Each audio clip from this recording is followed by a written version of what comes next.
Hey, everybody, welcome back to the Film Tangents Podcast.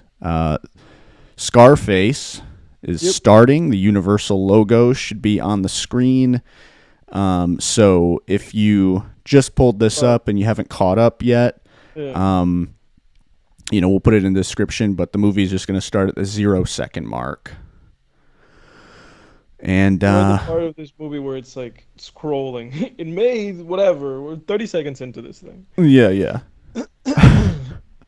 But we're back, everybody. It's after a lot of technical difficulties and finding out that Amazon doesn't do watch parties anymore. Yeah, ridiculous. So stupid. Yeah, I knew it. Like I after we stumbled on that, and then we were trying to figure out like a different way to go about this. The second that I read somebody say like, oh yeah, it's because of the new like subscription like stuff, like where there's like, you can subscribe to these streaming services and have ads, or you can subscribe to them and not have ads. Right. The second that I saw somebody say that, I was like, oh yeah, then everything should, all of these services should not have watch party anymore. Right. And it's funny because it's like, well, why not just leave watch party and just make it a like subscription tier thing, where it's like, if both people are subscribed to the same tier of like a streaming service, then they can both use the watch party. But if you have like an ad service and the other person doesn't, then I guess they can't. Like, why not just do that instead of removing the feature altogether? It's crazy, man. It's insane. And it's like, yeah, and so then what we did was we went and tried to do it through HBO, Netflix. They don't do anything like that without an extension, which is a pain in the ass. And then I was like, oh, Disney Plus, they have watch parties. Nope, they got rid of that to, quote, improve user experience. It's like, really? Sure. Okay. Yeah, that doesn't improve anybody's experience. It's like, how greedy are you guys? Can't you guys just give us like anything? You can't just let a little bit of ad revenue. Again, it's the fucking Mr. Krabs thing. It's like a nickel rolled out the door. It's like, oh my God, how fucking greedy are you guys? Yeah, no, it's like we're losing $5 a year on advertising with this, watch party thing. Yeah, ones and ones of dollars they're wasting. Oh man. Five $1 bills we wasted last year on. You know what the thing is? I forgot completely how this movie starts. Dude, I don't remember any of this. I thought this started with like Tony Montana being in that interrogation room, being like, "What you want to know? What you want to know? I'll tell you anything, man." It seems like it's starting like with like people that just like migrating into the U.S. It seems like maybe people from Cuba. Yeah, man. That's where Tony Montana's from, dude. Cuba. Tony Montana, you fucking with me, you fucking with the best. There's actual quotes, dude. I think it's 100%. Once. Oliver Stone wrote this movie. Yeah. Oh, these are quotes. Bregman. But thanks for joining us, everybody. We're gonna truncate the frustration here. I picked Scarface because I thought it'd be a fun movie to do commentary on. It's a classic, man. It's a classic. Okay, this is a little interview. Yeah, this is how I remembered it starting. Yeah. So funny, man. They're so hostile toward him, like right away. Yeah. Because all they're doing is they're just interviewing like the refugees or whatever that are coming in, right? Yeah. It's fascinating though how he starts with just like this close up on him. Yeah. Just his face, and everybody else were not bothered with him. All that you see is like dudes in suits, dudes in uniform, and then pencils and clipboards. That's all you see, and then you see this guy. Yeah. No, it's interesting. Yeah, it's straight. It's interesting. It's striking, too. I'm putting it up like that. Yeah. What are your thoughts on this? Is directed by Brian De Palma. What are your thoughts on Brian De Palma? I have high opinion of Brian De Palma. Yeah, me too. He did what else did he do? He did Carrie. Yeah, Carrie is probably his best movie. And I mean, this is great too, but to this day, I in my head, I take credit for like a little Carrie renaissance that happened within our circle at one point. Because I think I watched Carrie and gave it like a 9 or something, and everybody was like, "Hey, you watched Carrie?" And I gave it a 9. Yeah. And then people like rewatched it after that, and they were all just like, "Yeah, 9 out of 10, 9 out Yeah, of 10, yeah. 10 out of 10." Yeah. I take credit for That's what that. I did. Yeah, I jumped on that train and gave it a 10. Yeah. That's one of the greatest, horror films ever in my opinion. Yeah, that movie's fantastic. So artfully made. The scene that on a technical level, the scene that I remember the most in that movie is when she's dancing with that guy and the And camera's the just camera spinning. spinning. Yeah. So good. You really feel like that. They really build it up to where you feel terrible for her when they pull that prank. Yeah. It's like, Yeah. holy shit. Stephen King, man. It's Yeah. so funny. I always forget how many great movies are actually come from Stephen Stephen King's King work. adaptations. Yeah. Like three of the great, I mean, Carrie, The Shining, and Shawshank Redemption. Those are like three of like the greatest movies of the 20th century. And they're Yeah, from King's he has work. quite a mind. What's the name of that? It's interesting though how two of those are, because isn't Shawshank like a short thing, or like is that It's a like novella. okay, is the movie like a one for one adaptation of that? Pretty much. It's pretty Yeah, faithful. I've read I the. see. Yeah, it changes a couple things. Like Morgan Freeman's character in the book is like an Irishman. And he's like some Irish guy. And then he like. The crime that he committed was that he. In the movie, they make it kind of vague. Yeah, Where it's like he murdered somebody, but you don't really know much about it. And I yeah, always watched that. I always kind of just assumed it was like a, like he just murdered someone. Like I always assumed like when watching that movie, in my mind, like my head canon, I guess it was like, oh, he killed somebody in like a manslaughter way. Like it probably wasn't premeditated. It was probably mm-hmm, some kind of like, you know, dispute or something.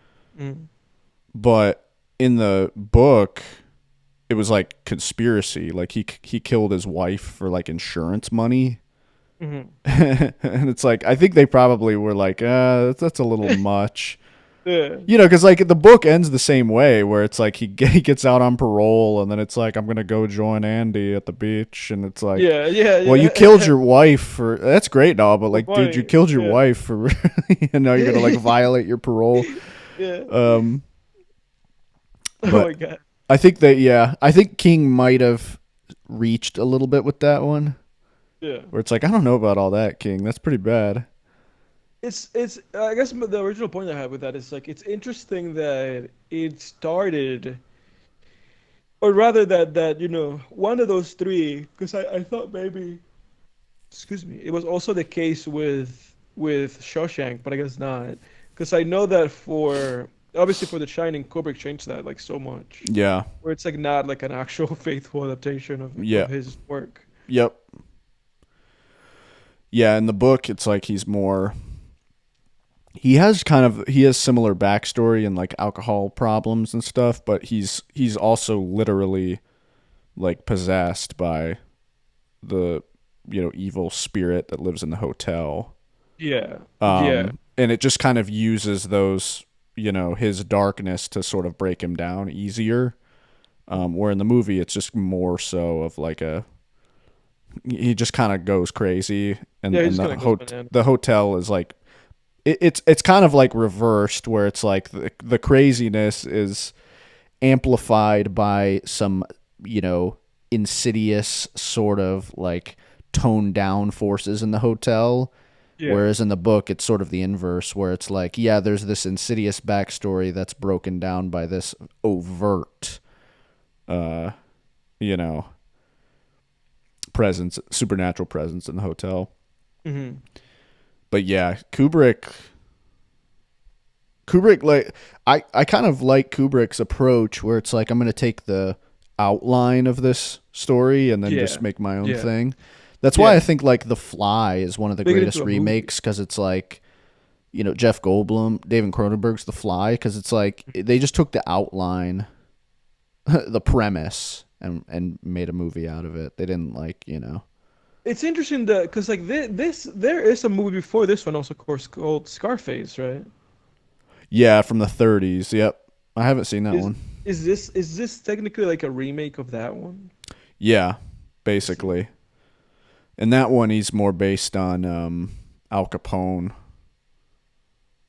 but then this they updated it for like the Tony Soprano. 80s Tony Soprano. Tony Tony. Soprano for Tony the Soprano. 80s cocaine boom. Yeah. Yeah. Don Tony. Well, yeah, Tony, what do you want to talk about? How about the fact that I hate my son? Oh yeah, you haven't seen that show, have you? I haven't seen that show. That show's, dude, that show's like kind of fucking funny, actually. Really? It's really funny. Like one of my favorite scenes in The Sopranos. So like, there's this kind of story arc where Tony Soprano's son just becomes like this. Because at the beginning of the show, he's like, 1980 August. at the beginning of the show of The Sopranos, his son AJ is just like some 14-year-old or something, and then as the seasons go on, he's like 18, 19, 20 or something, and he's like still living at home, and he's like a massive loser. And there's this great scene where like Tony kind of walks into his room, and Tony Soprano, he's like this macho man, like mafia gangster, right? And there's a scene where he hears like giggling coming from his son's room. And like he goes in the room, and like AJ is sitting at the computer with his back to the door, just like giggling in a chat room. And like Tony just kind of looks and then just like kind of scowls and then walks out as AJ's like giggling at something on Reddit. It's like one of my favorite scenes. You just see like the disgust on his dad's face. Like, What is his disappointment? Like, what's his expectation? Like, what's his expectation for him to be like some kind of go-getter, or for him to just yeah. be also like a mafia guy? Not a mafia guy necessarily, but yeah, like a macho man, Yes, like sir. and it's like, it's just so fun. The juxtaposition is so funny because it's like, Tony Soprano's just this macho gangster, and then his son is just like this, typical like, like, I mean, I guess on the show he's like millennial or whatever. It's like this Yeah. millennial kind of wimp. Yeah. I don't remember this scene right here. I know they're all like protesting. They're saying freedom. There's a lot of this movie I've forgotten. This guy's like following him with like a knife. Don Very menacing. Eladio, dude. Very, very menacingly following him. Did you know that's Don Eladio? Oh, really? Is that him? That's Don Eladio from Holy Better Call shit, Saul and dude. Breaking Bad. Yeah. Wow. Yep. Damn. Huh. I can see that now. Like I can see it in his face. That is Long Eladio. Isn't that crazy? That's pretty crazy. That's awesome though. They got so many actors from Scarface because obviously like Hector Salamanca's in this too. That actor, Mark Margolis, rest in peace. Yeah. Oh, and Tuco's grandmother is Tony's sister in this. Really? Yeah. Really? Wow. And then I think there's So another one too. I want to say there's another Breaking actor. Bad came and got everybody employed, huh? Yeah, from Scarface. Yeah, it's so funny. So this is Mr. Don Eladio. Yep. Huh. Wow. Yeah, his buddy. Fascinating. Right? But how would you rank them? Like, if because I know you've seen The Sopranos. Um, how would you rank the Sopranos in comparison to Breaking Bad? There's no comparison. Like, I don't Really? think Sopranos is that good. Really? I've watched. Here's the thing. Like, people 'Cause I know rave. that initially you had like a mixed impression of it, but I know that by the end of it, you said that it was pretty great. It is good. It's very. There's parts of it that are very good. This is a hot take, I guess. Like, the Sopranos and The Wire. I watched both of those shows in the past few years, and people rave over those things, man. And some lists like even rank them higher than Breaking Bad, which to me is like ridiculous. Yeah. And Better Call Saul for that matter, because like you watch Right. the Sopranos and The Wire, and there's like great scenes in those, but they lack. Both of those shows lack any sort of like climactic payoff. There's like no payoff in those shows. Like there's a lot of great build up Because you've and the seen The pay. Wire too. Yes, yeah, I've seen both. Really? I didn't know you had seen The Wire. Yeah, and they just never there was never like payoff in either of those shows really. There everything I think kind of, and that was kind of the point of both of those shows, was like Sopranos was like a soap opera, and then for mafia, Hmm. but with the mafia, I think the creator even said that. And then The Wire was supposed to be like a very realistic look at society.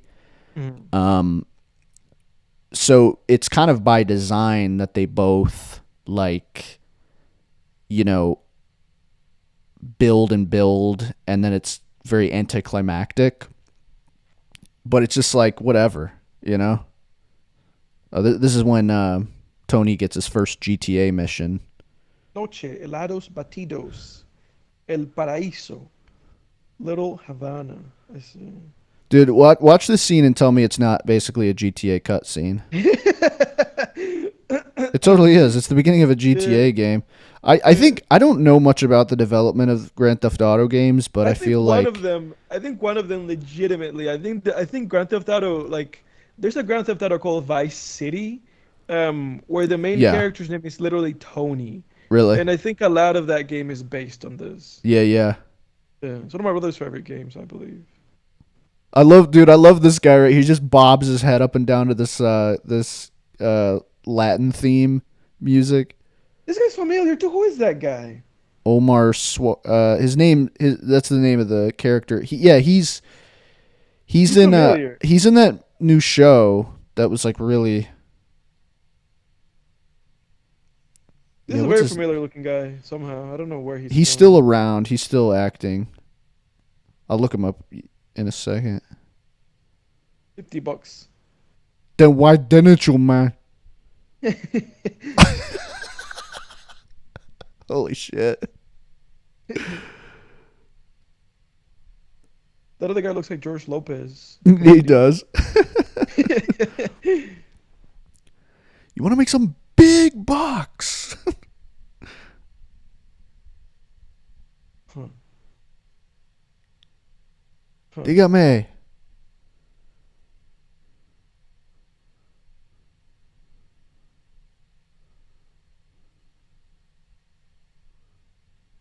Huh. Fascinating. What is the guy eating a churro or something? Yeah, yeah. 5 grand. 5 grand.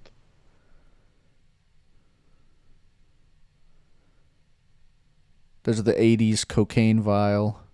Yeah. Every villain in the '80s had one of those. Yeah, right. We were With talking about that in the their own RoboCop little vibe. episode. Yeah. Yeah. I don't know what it is about these '80s action films that are just that make them so great for commentary, but They're just so like there's something about them that they're just so expressive. yeah, yeah. There's some yeah, like commentary. Not every. I feel like not every movie lends itself well to commentary. Like, there's like certain movies I just have no desire to do commentary on. Well, I feel like movies like I don't know. I feel like there has to be like a certain like a certain element to a movie that I feel like has to lend itself well to you like just yapping over it. Like for instance, like those like before movies. I don't know if you could watch. I don't know if you could do commentary for No. those. Oh But no, like they're no. just talking the whole, you know. For sure. I just threw it at him.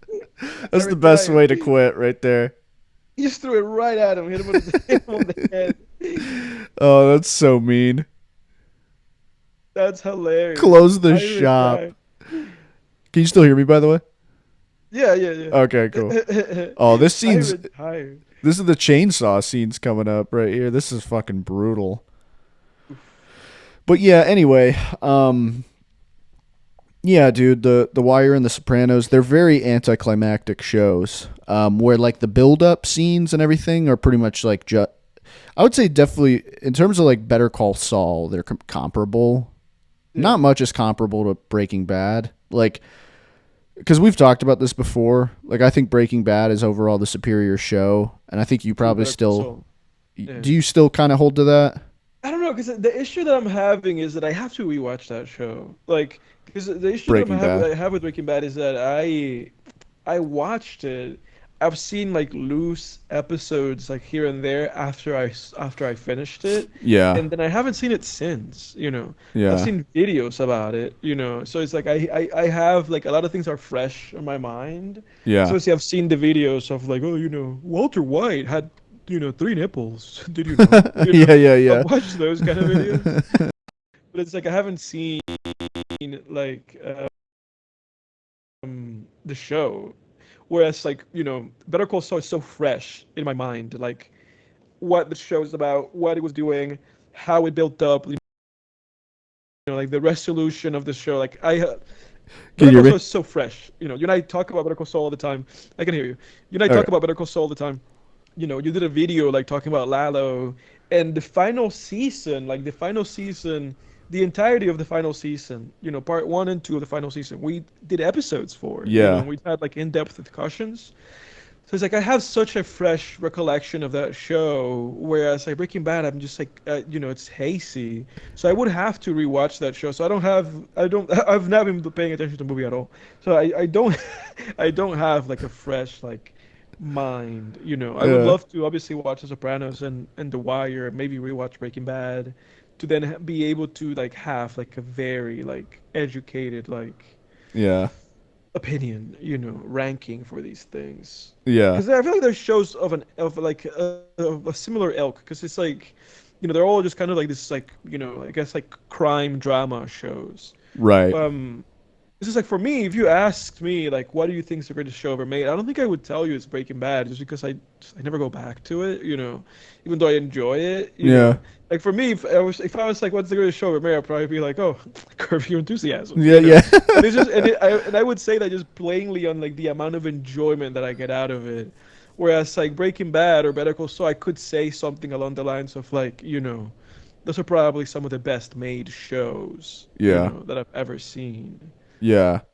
Yeah. But I I would have to rewatch Breaking Bad. I cut out the second. Yeah, I dude. I saw. I was laughing my ass off at the three nipples thing. By the way, but I cut. I think I cut out right there. I just I wanted to think make so sure you too. got your due for that. Like Um. I think there was like a giggle in the recording like at some point, but that's Yeah. I want to make sure you it. got your. You know. I wanted to make sure I put it out there that that was solid. Oh, for sure. Yeah. Well, why Walter? What you missed in Breaking Bad? Breaking Bad. Why Walter Walter had White? a secret third. Yeah. We. And It's it's funny like though. We would have seen it because we see that guy naked like so many times in that show. it's true. This scene is so fucked up, man. But yeah, I hold to the fact basically that or the opinion that the final season of Better Call Saul is superior to the final season of Breaking Bad.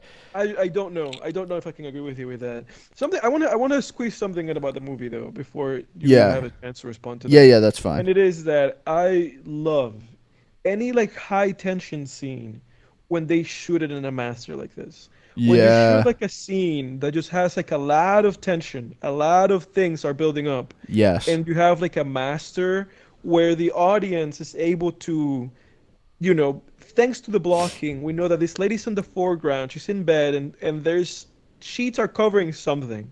You know, we know where Tony is. We know where his friend is. Like we know where everybody is, Yeah. and it's just so. I mean, I love when and so much stuff is not shot like this anymore. I know. Like that. That's part of like why I really love this like old movies because they just went.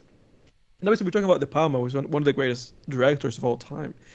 But these these guys, they just knew how to shoot these things in such a Yes. visceral way, you know, blocking, you know, knowing where to place the camera to create like the most tension out of the scene.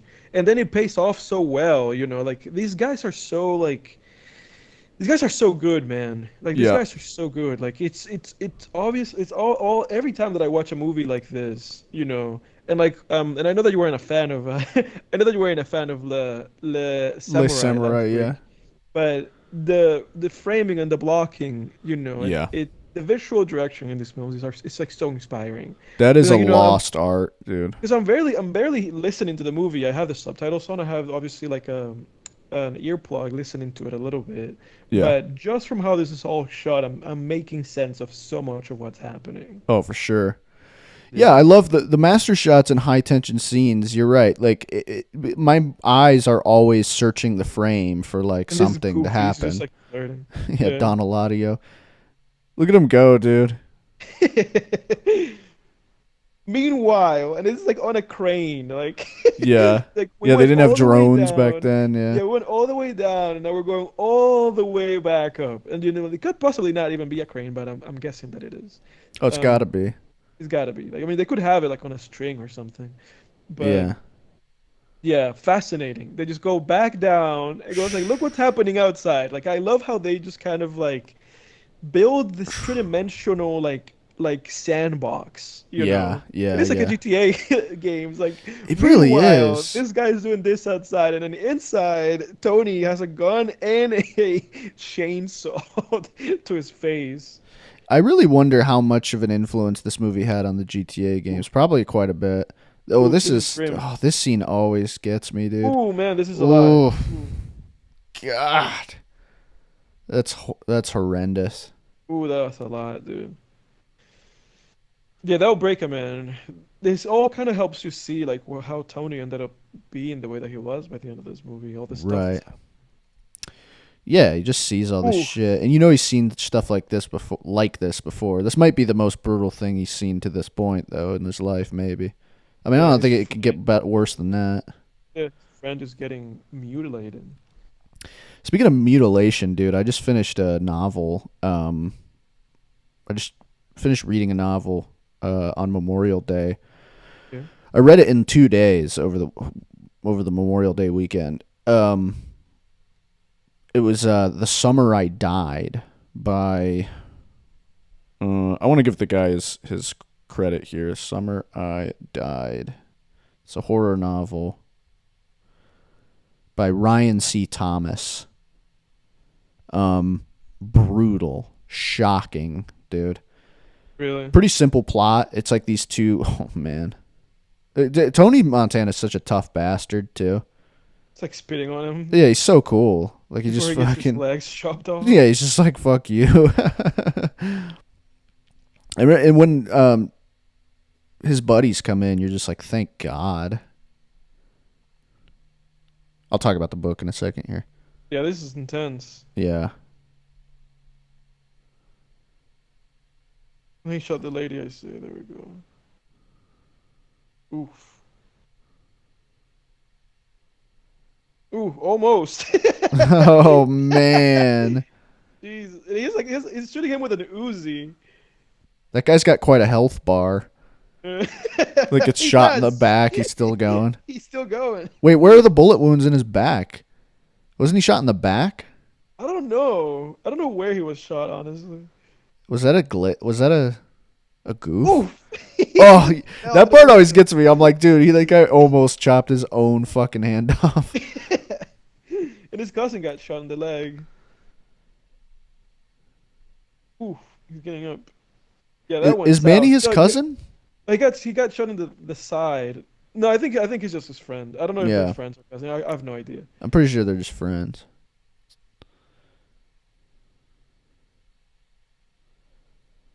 Get the yayo. Oh, that's what that means. Yeah, yeah, Cocaine. And Because it's I've funny heard that yayo said in like rap songs, but it's funny that like he was just like in this life or death situation. He just witnessed a friend of his just get destroyed, and he has the oomph in him to go out in the yeah. middle of the streets and shoot a guy in his Oh, head. Jesus. And this was back before iPhones where you could just go kill Oh people yeah, in the dude. You streets. could just do this. Those must have been the days, man. People had to identify you. People had Right. to be like, that guy, Yeah. Like people had to like they had to it was literally like in Le Samurai, like it had to be that witnesses had to give testimony and be like it was this and that guy in this car, Right. and that guy was this tall and he looked just like Al Pacino. Like, I think we know who it is. Tony Soprano, Tony Montana. I'm gonna keep making that mistake. I'm gonna keep making that mistake. Montana, not saying Tony Soprano. Ooh, sunset shoot.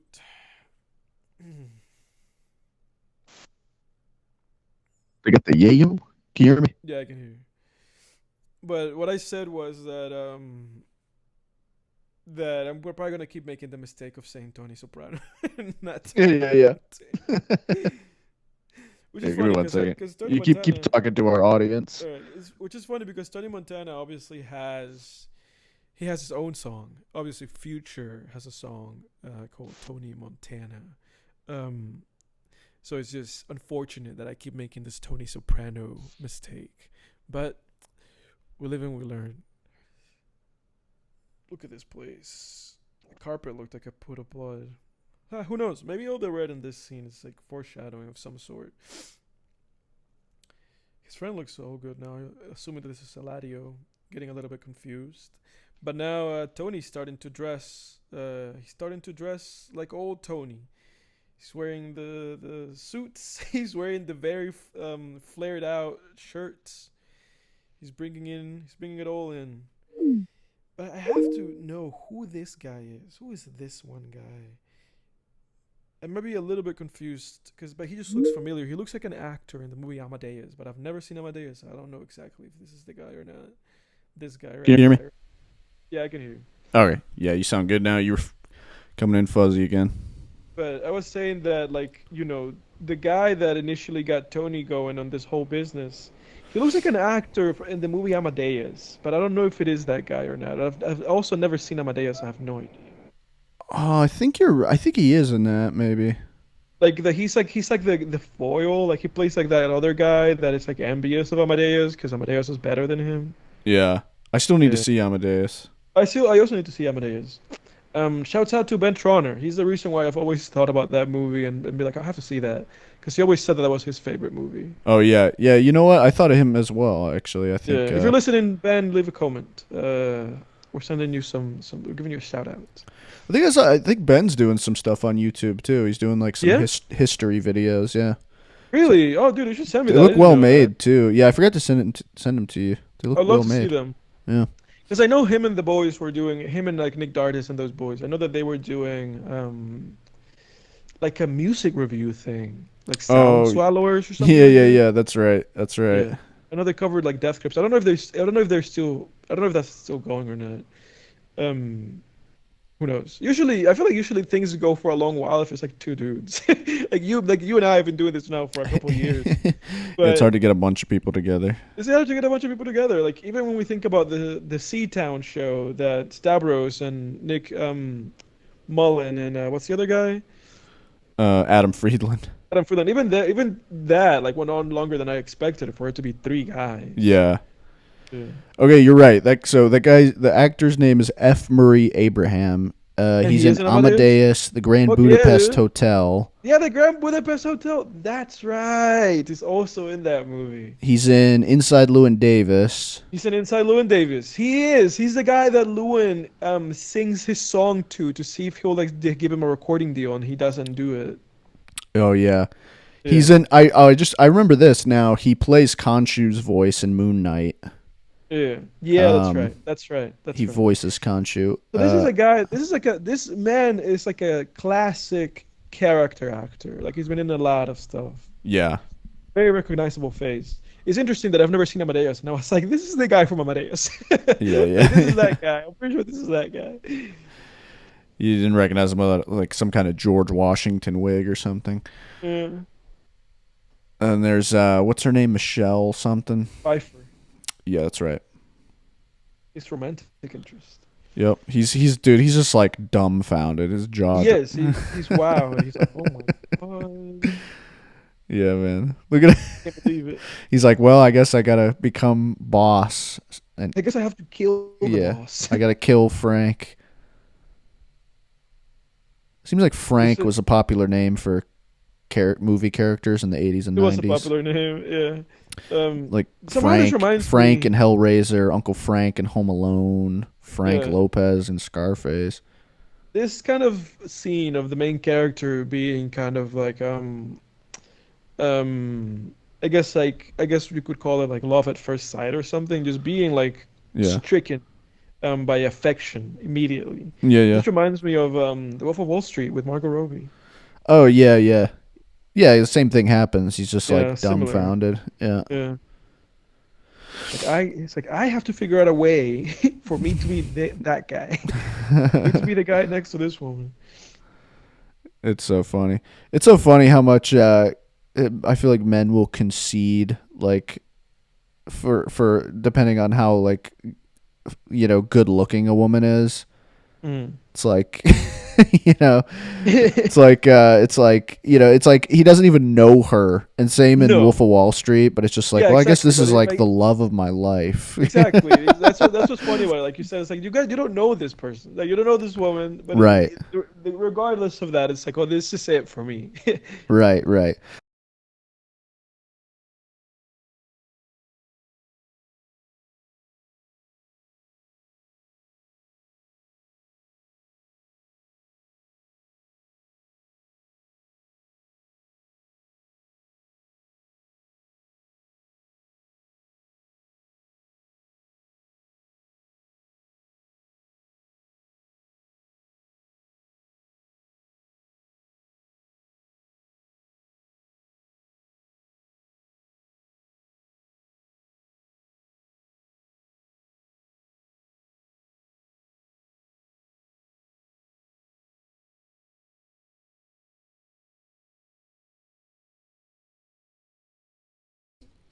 She's like bored with these guys. Yeah. Like, why am I here with these losers? Where's the cocaine?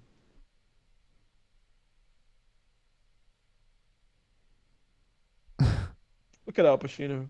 I love how like friendly and just naive this guy is, Frank Lopez, Yeah, in this movie. right. Lesson number one. But you know what's funny is he's actually not really naive though. He's kind of naive in terms of like how friendly he is with Tony, but He is. Yeah. he gives Tony some, like right here he's giving Tony some Yeah, good he's giving him good advice. advice. And He's giving him good advice. all of the advice that he gives him in this scene, I believe, is what Tony, ends up being Tony's yeah. downfall. Yeah, it is his downfall. He gets high on his own supply and he underestimates the other guys. He thinks Right. he's the big guy. Right, right.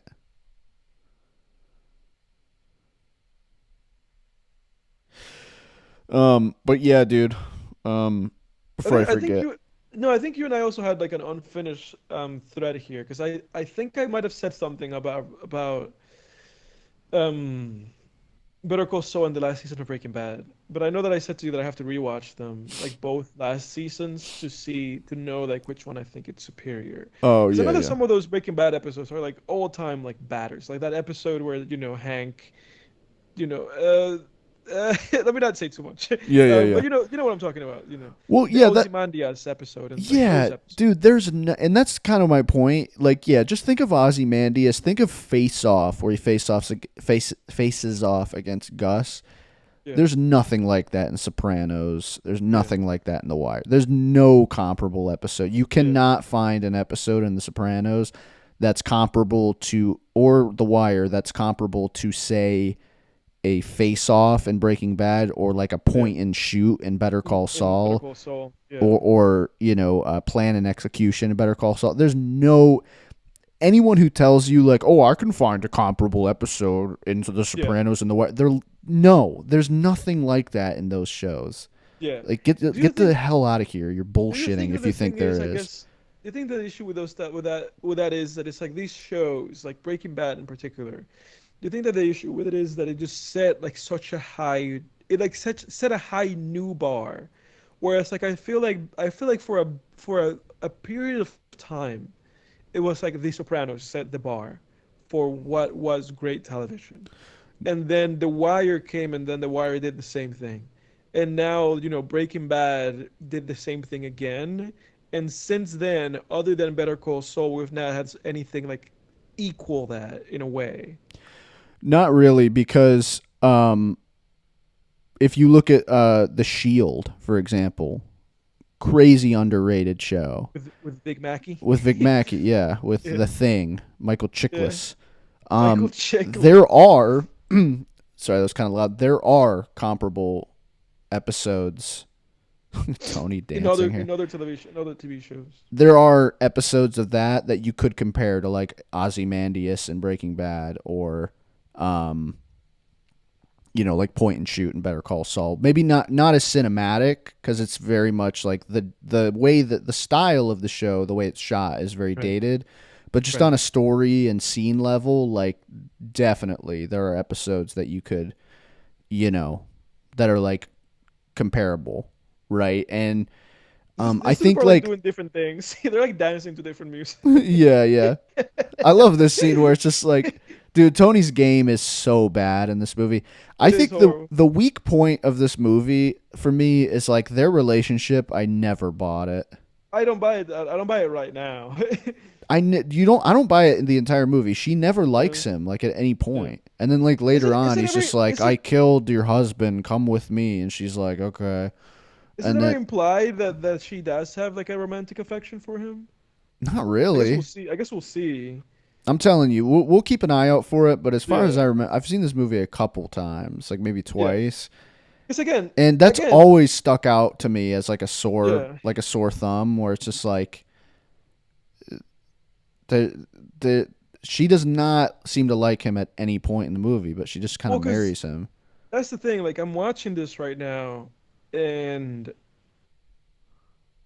like I said to you, I'm just kind of listening to it very quietly on my earphone, Yeah, but I can't. I'm watching this, and just from watching it, all that I can get is Tony is very intense, yeah, and this woman is very apprehensive.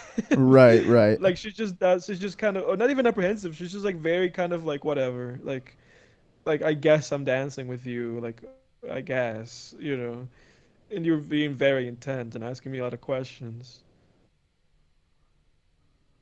Oof. And I should just shut him down. He's like hitting on the boss's wife right in front of him. Like what? Wow. Yeah, right here. Wow. Right. It's like yeah, this Wow. the chick I'm he's pretty with. sure. She likes me. That's like it's like come on, get the He's fuck like, out of that's here. that. Like there's that one part in that scene where she smiles like a little bit at something he's saying, but then she starts making fun of him again. Yeah.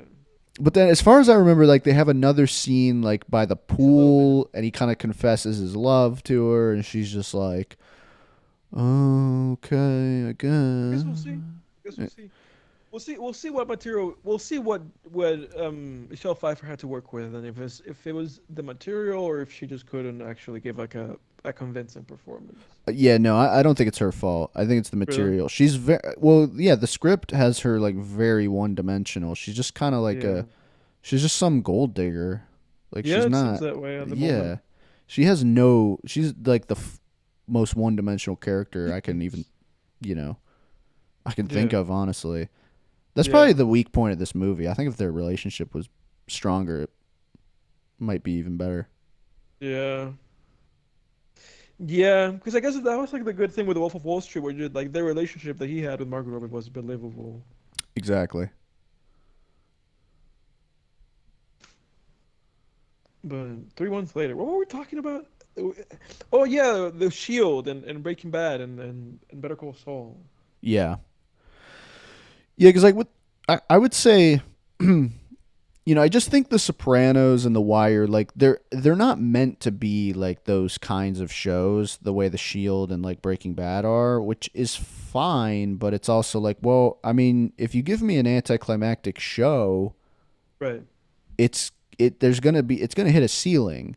Because like if you're like, oh, the point of it is to be anticlimactic, it's like, okay, cool. Well, a climax is like an essential fucking part of a story, you know. Right. So it's Right. like if you want to tell me that like, oh, the point of it is to not, it's like cool beans, I guess. But like I remember just watching The Sopranos, and again, by the way, just for anyone who, so there's no confusion, I like The Sopranos and I like The Wire.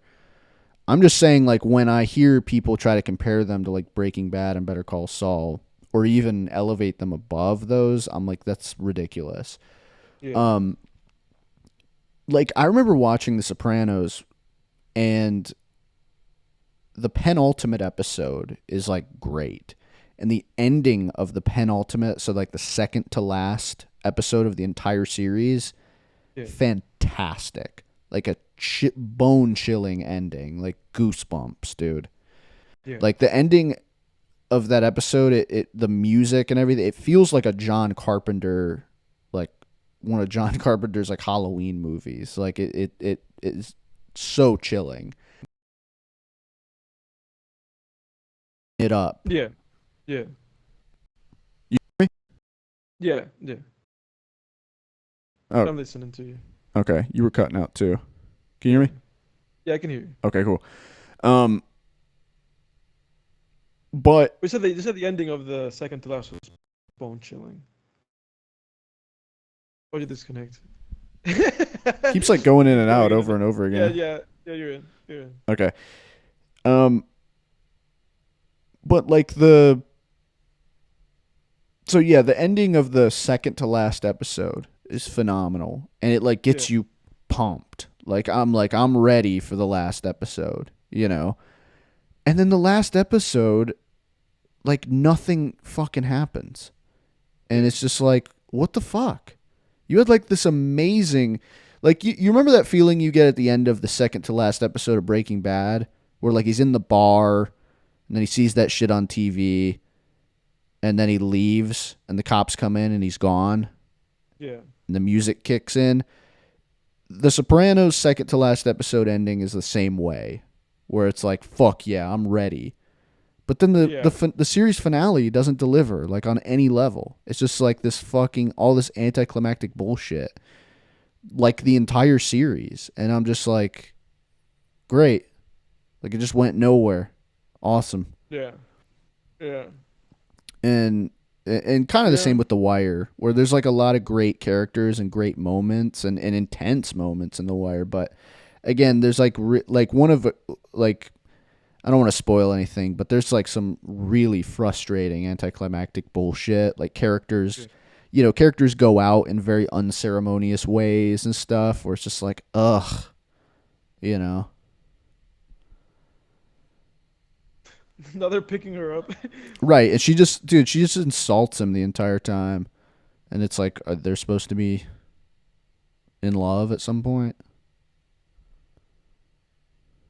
It's like okay, in that thing. Yeah. Like she's just, like, she's just shallow as hell. Yeah, wouldn't be caught dead in that. Wow, Tony, back it up. She is such a poorly written character. Ah, Jesus. I think it's a pretty rad car. She said it looks like someone's nightmare They had to go and get. What are they doing? Getting a new car just for her? just for her, right? Wow. Oh, dude, can you imagine how upset people would be if this was written this like this today? Yeah. But rightfully Wow. so. I mean, it's like so stupid. Yeah. It's like, am I really supposed to at any point like this character? I don't. Yeah. And when I say this character, I mean her, not Tony. They should. It would be interesting if they like remade this, or if they made like a TV show. I feel like a lot of these days, a lot of things are getting away with like making new versions of shows Yeah. by making them into TV shows. Right. Right. Like, but just being like, this is a TV show now. Yeah. Like, I think quietly for some reason, or not even that quietly, but there's like isn't there like a Dune TV show on Max right now that they're like releasing? I don't think so. Dude, I'm pretty sure, I think man. they just put the second movie on there, Dune. Yeah, like a TV show, like a Dune show. Like they're like adapting. I think they're trying to start adapting like the other Dune like books, like not the ones that are like chronologically with like the Villeneuve like movies, but like the other books that I think like the his son like wrote or whatever. Oh yeah, yeah. Oh, his son's His son wrote cashed like in on that his shit. son has written like 30 plus like Yeah. 30 new entries Yeah, yeah. into the Dune franchise. Like, dude, get out of here, man. Are those Yeah. even selling? Like, are those even selling? I don't know. Let me see. You Let would me have to be like mega fans to be buying those. Dune TV show. There was one in the 2000 Oh, Dune Prophecy. Yeah, you're right. So that is like an actual thing. I didn't hear about this. Yeah, Yeah. I'm telling you that it was like quiet. It just kind of came out. it's a prequel 10,000 years before. Yeah. 10,000 years earlier. Jesus. Yeah, Well, and I'm pretty sure that that is like one of the books. Like that is like one of the Brian, I think his name's Brian, like Brian Herbert books. hmm. It's interesting. Because Brian Herbert basically made it his purpose Oh, dude, to this is. write Oh, to I'm write sorry. prequels and sequels to Dude, what did look, you look. I remember this. Dude, holy shit. he just attacked her. Holy fuck. So she paid him a compliment and he's like, this is the green light for me. Wow.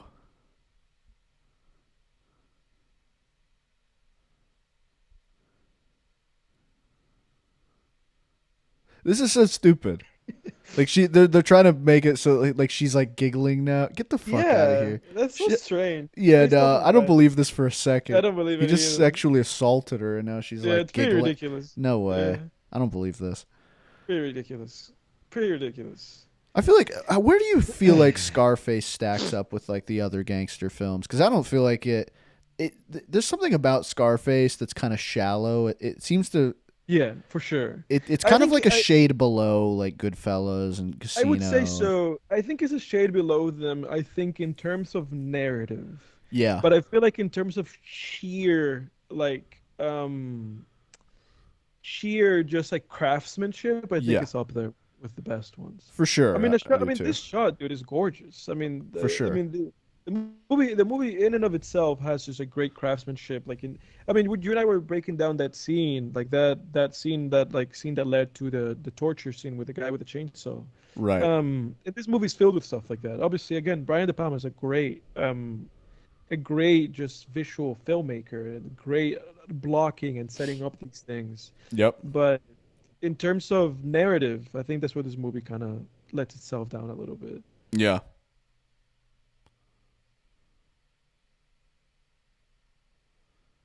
Yeah, It's a nice. that's Abuelita Salamanca, the his Oh, mom right there. really? Yeah. Look at her. She was at the prime of her youth. Yeah, yeah.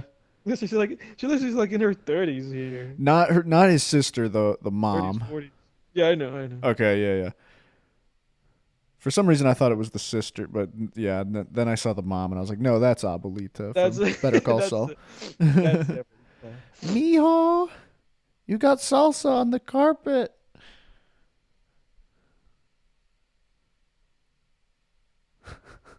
You remember that in Better Call Saul? yeah, I remember. Tuco's got blood on the carpet from beating the piss out of somebody, and she's like, "Oh, there's a salsa on the carpet." I remember. Doesn't Tony's sister at some point end up like dating one of his friends, Yeah, and he gets like really pissed about it or something? yeah, yeah. Yeah. Oh, yeah. Yeah. Yeah, because he cares for his sister a lot. You know, he seemingly is very much like a family man. Yeah. Yeah, and you know what's funny too? I would say like a lot of the individual scenes, even on a narrative level, stand up there with like Godfather and Goodfellas Yeah, and everything. yeah. But I would say just the sum of its parts, if you take the whole thing, yeah, His mom's narratively, clearly it's not happy. yeah. Yeah, she She doesn't knows like he's like that. materialistic as Yeah, fuck, and and she doesn't. I think she has an issue. She has an issue with the drug money too, right? right, because she knows where that's coming from. She knows he's Yeah, like materialistic, and the way he's gonna get it is through crime. You know, right. because she's like, where, you know, You guys you're a just got refugee. here. You just got Yeah, here. you're a Where are you getting these refugee. fancy Yeah, cigars and this, suit and this, sued in a you know, car, go and giving your sister a gold necklace right? and You're not act washing like dishes. and yeah, Yeah, yeah, yeah. You failed, Mama. Not Montana. Soprano, Montana. Montana. It keeps happening to me. Just do like a special edition of this movie where they Yeah. do a deep fake of James Gandolfini on. Put his like over like do yeah exactly do Let's like say hello to my little friend. do one of those deep fakes and just put his face Yeah. all through the movie is just James Gandolfini. Which, interestingly enough, Like, I think hey, James listen, Gandolfini. Sosa, all I got in this world are my balls and my word, and I don't break them for no one. I think James Gandolfini. I think his son. I think is acting now, which I think is pretty cool because Yeah, he looks he just like James played Gandolfini. a young Tony Soprano in Saints of Newark, which I never saw. Totally forgot about that movie. But it's got That's Michael Fassbender in it. really. I Oh, mean, worth wait, watching. I think so. Wait, It's does it? funny. Let me check It's funny myself. that I say that because I don't feel that way about Michael Fassbender. I don't believe that everything Michael Fassbender does is worth watching because Michael Fassbender's on a bunch of junk. Yeah, He has. He's on a bunch of junk. He did Assassin's Creed. you're right. Okay, no, he's not in that. I don't know where I got that from. Ray Liotta's He's in a it. bum. He was a bum then, and he's a bum now. His mom's giving it to him. Damn. He said, "Who do you think you are?" Yep, sorry everybody. That was fake news. Michael Fassbender is not in the many Saints of Newark. It's Ray Liotta is in that. Really? Yeah. Yeah. Rest in peace. So it seems like his sister and mom haven't seen him in 5 years. She said, "We haven't seen you in 5 years." Your hot shot clothes. Antonio. Antonio. But Yeah, yeah, he's being a bad influence. He's a bad brother. before I get too far off the topic, I'm gonna talk. What talk? I want to talk We've, a we've, little. we've gone down so many tangents. Yeah, I want to I want to close out that thread from earlier about that novel that I read this past Oh, that's weekend. right. That's right. Um, I thought you were gonna talk about because I don't know if we finalized the whole has Breaking Bad and Better Call Saul established like a new height for television thing. well, yeah. I mean, I definitely think it has, but yeah. But um, He just threw his shit on him. yeah. So the novel I read, "The Summer I Died" by Ryan C. Thomas. Dude, that was disturbing. I basically read it in a day. I read it on Memorial Day. I like started a little bit on Sunday, but I was in the mountains all weekend, which was fitting because the book takes place in the mountains too. Yeah. But it's basically like these two guys, these two friends, they're college age basically. Um and they go to the woods to like shoot beer cans and smoke weed. And one of them's like a burnout, and the other one's like trying to play it straight. The main character is like trying to play it straight, and um, go to college and everything, even though he's got dreams of being a cartoonist. Mhm. And his burnout friend is kind of trying to convince him to like his burnout friend's kind of like a badass too. He's like rough around the edges. He wants them to just kind of move out to California together and surf and pick up chicks and stuff. But anyway, they go to the woods and they're shooting beer cans, and then they hear like a scream, basically, a woman screaming like from far away, and they kind of follow the sound, and it leads them to this cabin like way out in the middle of the woods, and it's like a serial killer's house. Mhm. So they get like kidnapped and chained up in his basement, and from there it turns into basically like Saw, just like torture porn. Really. Gruesome, like just absolutely gruesome stuff. I'm not gonna get into it, but it is like as graphic as you could possibly get. Like you could not get more graphic than that. Yeah.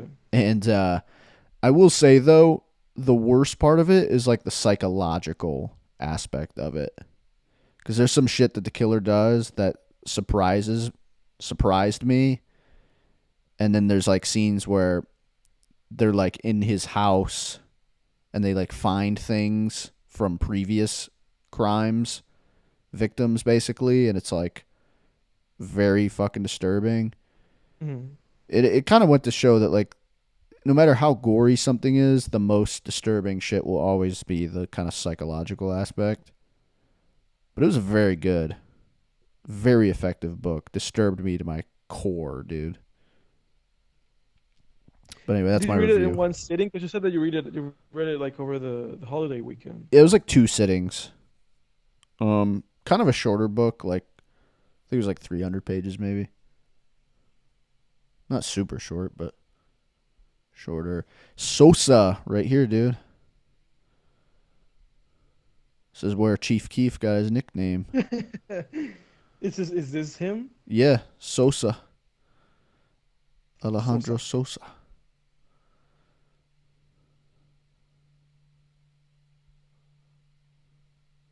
I think on the new Chief Keef album too, one of the features says, "Don't cross Sosa. You know what happened to Tony." Something like that. So he basically watched Scarface and he was like, "This is Yeah, it." exactly. It's not that he was a big baseball fan. Oh, Sammy Sosa, Sammy the Sosa. baseball player. Did he play? Who did he play for? Played for the Cubs. Oh, okay. I think that might be the other, because Chief Keef is from Chicago. Yeah, so because Sammy played for Chicago. Yeah, because I think there's multiple reasons he picked the Sosa nickname, and Yeah. I think he said he cited this movie, and I think he cited Sammy Sosa as Sammy, well. Sammy was a ladies' man. He's Oh, a there great you baseball. go. Well, Chief Keef's got like 8 baby mamas, I think. So Does he really? Does he have 8 kids? something like that. It's like 7 or 8, I think. Uh, so he's a deadbeat dad to at least 6 of those kids, if not he all of them. No, he has his first kid, his daughter. I think he's definitely like around Okay, so for he's a her. deadbeat dad to at least 5 or I think 6 he of is a them. deadbeat to the other ones, though. There's no way to not deadbeat dad. Well, yeah, you If you can't have take like a bunch care. of kids by different ladies, you're just gonna be a deadbeat dad to most of them. Right, because you can't. You can only like spread your time So so much. so thin. Yeah. Yeah, that's why you have to be fucking responsible and like think about. Yeah. You Yeah. know. I feel like he could afford. I feel like he could probably afford to not be a deadbeat dad. Who knows? Like, because he's just a guy that he just raps and I guess he does concerts and shit. I feel like he could afford to be like, I'm just gonna be one of my kids every other day, like, Right. and just have them, just at least see every one of them like once a week. Right. Yeah. Try to beat the deadbeat dad allegations. Yeah. Yeah. Yeah. I mean, I'm sure he's like paying a lot of child support. Child support. Yeah. Oh, I bet, dude. They got him. Yeah. Got him for that child support. But yeah, there's no way he's spreading his time all like that because the dude like goes to. But you met Zaytoven and he was Yeah. talking about Chief Keef's like wild schedule Yeah. and yeah, I for those who remember they don't, asked him that. I don't That's think we've right. ever talked about I don't think we've Yeah. ever talked about that on the pod. But you worked with No. Zaytoven, the No. acclaimed Yeah. producer, and shot a Yeah. music video with him. Yeah. Yeah. Iconic producer. Obviously he's not up to much these days, I don't think. But we worked with the guy and we shot 2 music videos with him. We actually shot two That's that right. that Yeah. day. Yeah. Yeah. Yeah. We got to hang out with him. We got to be in his car, shoot his car because he had a Rolls Royce with the ceiling with like the stars, like the ceiling, the inside of the car had like stars. Yeah. So he had a very nice car. So he let us shoot in it, and he let us shoot in his studio. But yeah, no, we met the guy, and it was great. He was a very likable guy, very affable. He was not like full of himself or anything like that. He was cool to be around, and he was very open to just questions and conversation. It was a nice time. Yeah. Yeah, and I remember I texted you, hey man, like tell him I liked his new tape with Chief Keef. Yeah, I wrote that up. I You said told he him was excited about that, right? Yeah, he was, man. Because what I gathered from meeting Zaytoven, as these guys sit to, I guess, have some kind of lunch. What I gathered when we met him was that he just wanted to. He wanted to. He was at a place at the time where he seemed like he wanted to just to do things out of the box and to have people talk to him about things that were just out of the box. Hmm. Because I remember that, the way that we had said it, um, we were like, oh, we're gonna have this piano and we're gonna shoot Zay just playing the piano, and he himself was like, I don't want to do that. And I was like, okay, great. Then if you don't want to do that, you don't have to, and then we'll just figure out like something else.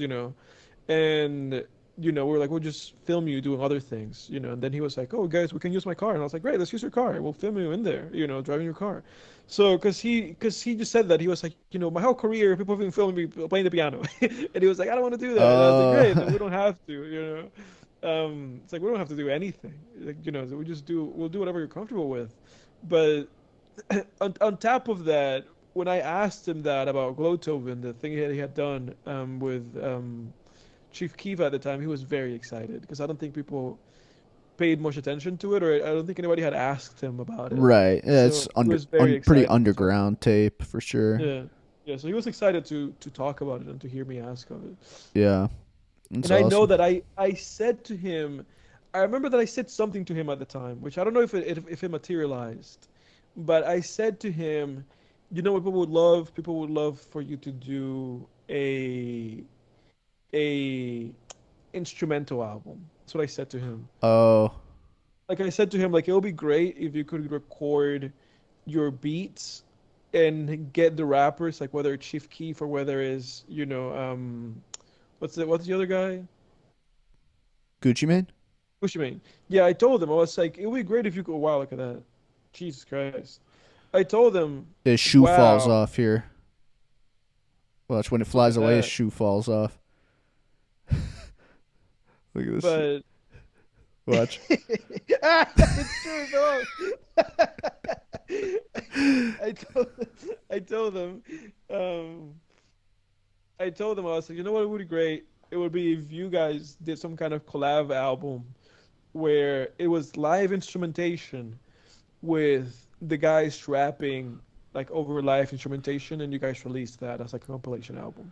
I remember I said that to him, and he was like, he told me, he was like, he said to me, like, I think that'd be a great idea. Because like he just said to me like, I don't know if we can make it happen, but if we could, I will do it. And I was like, great. Well, he kind of did that. Him and Gucci Mane did the Tiny Desk concert They did the together. Tiny Desk. Yeah, But they but did. yeah, like they didn't. I don't. They didn't release it as like an album or anything. But Yeah, that is a good idea, dude. I like that. yeah. I told them because I was like, dude, you have classic. I told them, I was like, you have classic beats.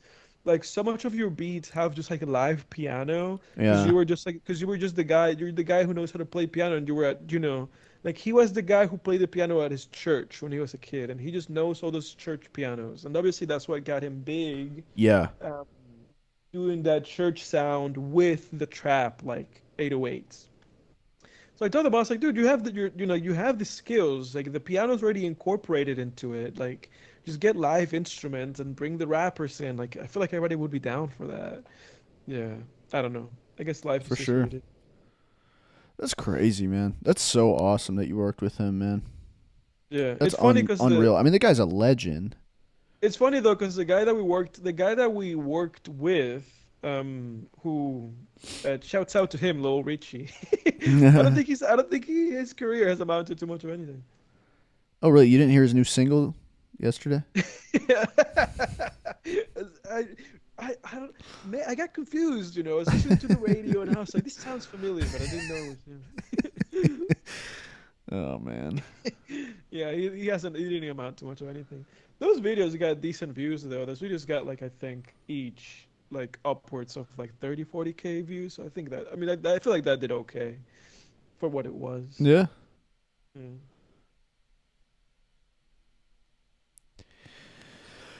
I guess we won't see Amadeus anymore in the movie. They flew him No. out real quick. Oh yeah. He's done. Oh, this is Uh, great right here. This is when Tony tells Frank that he made a deal with Sosa for like $18 million. Frank doesn't even have that. Coño. Burro. Puro.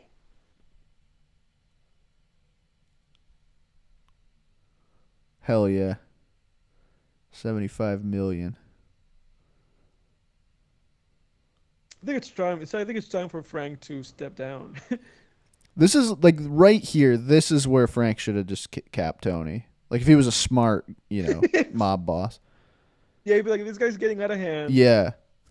And Let right here, me. I think Tony says something right here like, yeah, I go on the street for you.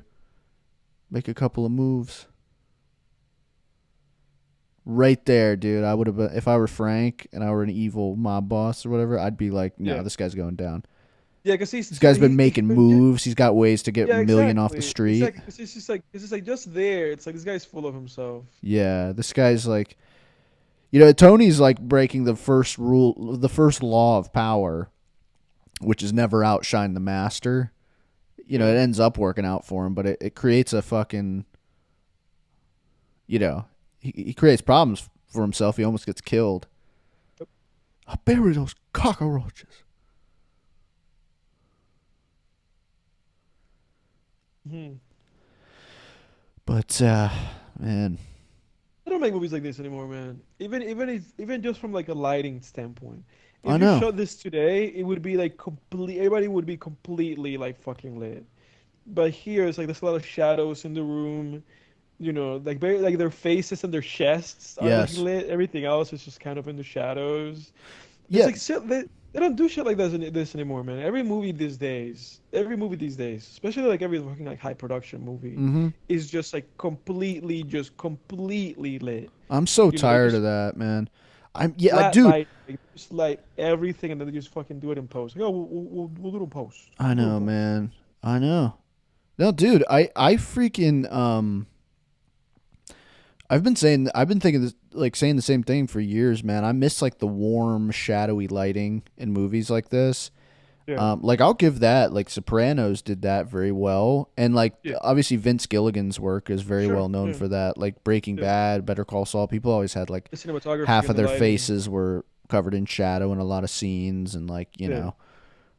just very warm lighting. Like 'Cause it makes warm lighting, dude, is so it makes nice it to seem look at. purposeful. Yeah, and it Yeah, makes I it seem hate. purposeful, man. Because Yeah, it's like it adds a level of like intention.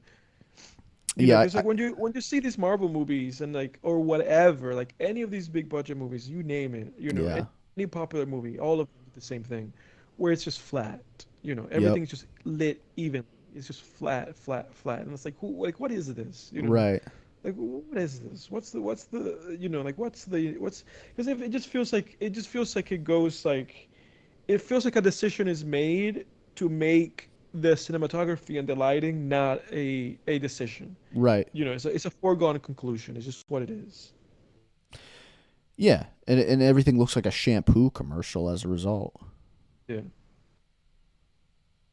Yep. Yeah, dude. I mean, this is fucking cinema, dude. Cinema. Absolute cinema. Uh,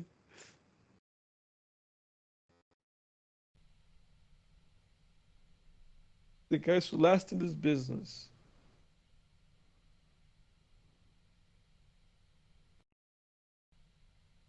Dude, I'm telling you though, like Tony would have lasted. Yeah, The guys who won it all. Tony would They have still end up lasted doing if it he just again. stayed by Frank's side, and he could have. He should have capped him. He really should have capped him. He should have capped him because it's like the you know like it's like for whatever reason he decided to just give Tony chances. Like why are you giving this guy chances? Can you hear me? Yeah. All Like right. why are you giving this guy chances? Like why are you giving Tony chances? I don't know. And then he goes to your house and talks to your wife when you're not there, or your Yeah. girlfriend. What I think is that's his. I think that's Frank's wife or his girlfriend. I don't know. I have no idea. Um. Look at him walking in. Yeah, but I was gonna say Tony could have he could have lasted like if he just stayed by Frank's side. He just could have made all the money he wanted, and He just got greedy because these kind yeah, of guys like a guy like him, the issue with them is that they just don't know. It's like this endless like pit of ego, and it's like they just don't know where to stop. yeah, exactly. You know, because it's like you could stop at some point and then be like, I'm comfortable. You know, I'm just doing this thing, but it's like no, this is just never enough. There's more. Yeah, You know, because like I like Tony looks in the horizon like that. You know, you can see like Miami in the horizon. yeah. Like I like him looks into the horizon and goes like, I should have all of that. Like all of that should be mine. The world And it's is like, well, yours. yeah, and it's like, That's from well, this movie. yeah. And it's like, well, if that's the case, you know, then you're gonna have a bad time. Yeah,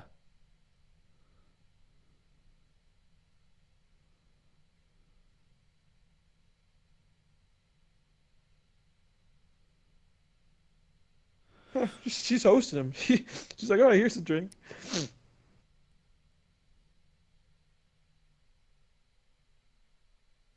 Whose world is this? The world's yours.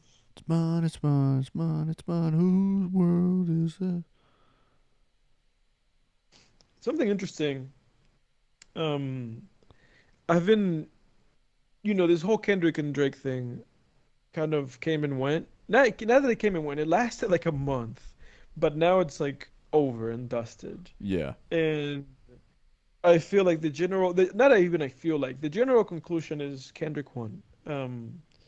And I think it's a respectable conclusion because obviously Kendrick just punched him harder, and then Kendrick went number one with the song calling him a PDF file. So it's like obviously it seems like he won. Obviously Drake, the hardcore Drake fans are in denial, and ultimately this doesn't really affect Drake because people are still gonna listen to him and he's still gonna do numbers, so it doesn't really matter. Um, you remember that what I said was that in my opinion I thought that both of those guys kind of took an L because it just ended up being like this like weird like mudslinging thing where it just kind of didn't seem like anything mattered other than just throwing around allegations. Yeah. But it's interesting because something that I did not know, which is something that I've learned since, is that Nas and JC they famously had a beef, Right. and famously Nas ended the beef with that song Ether. But what I did not know is that at the time,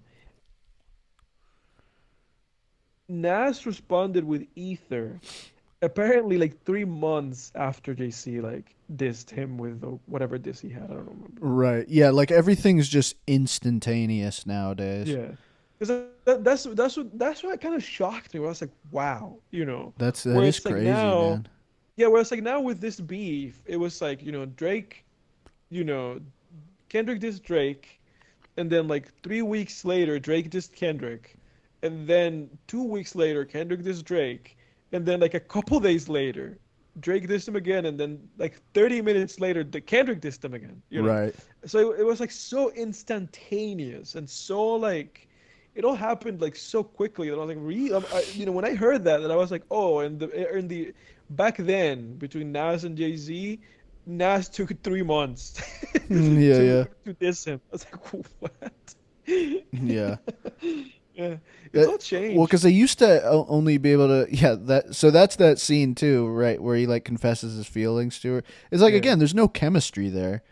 they Um, don't have any chemistry. no, but yeah, well, so and back in like the 2000s, it was like it was still there was still physical media, so it was like you could Yeah, only release music as fast as they could like make CDs for your shit, exactly, right? exactly. Yeah.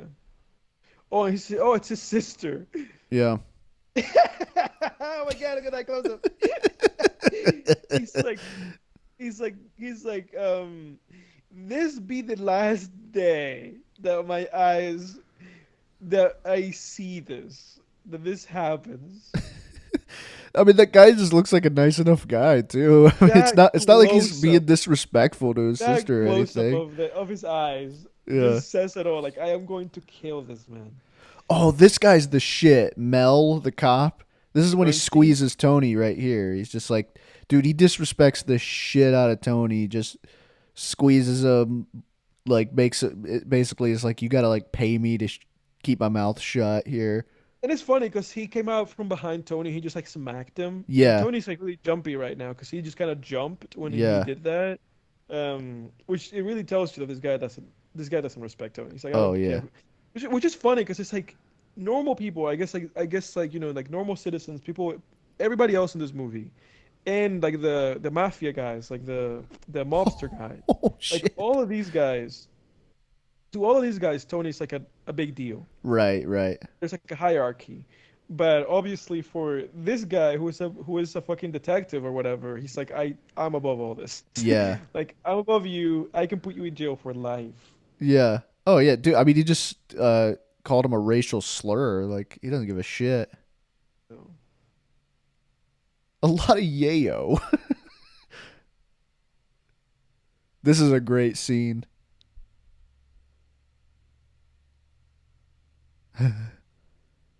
How much?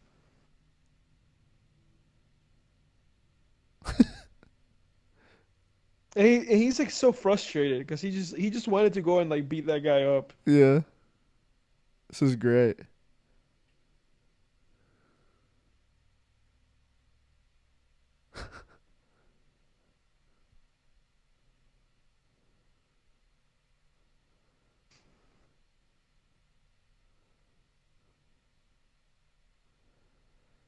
This is basically what Vic Mackey does in The Shield. Really, he's just Yeah, working for them. he basically, yeah, he does the same exact thing where he forms partnerships with the local gangs,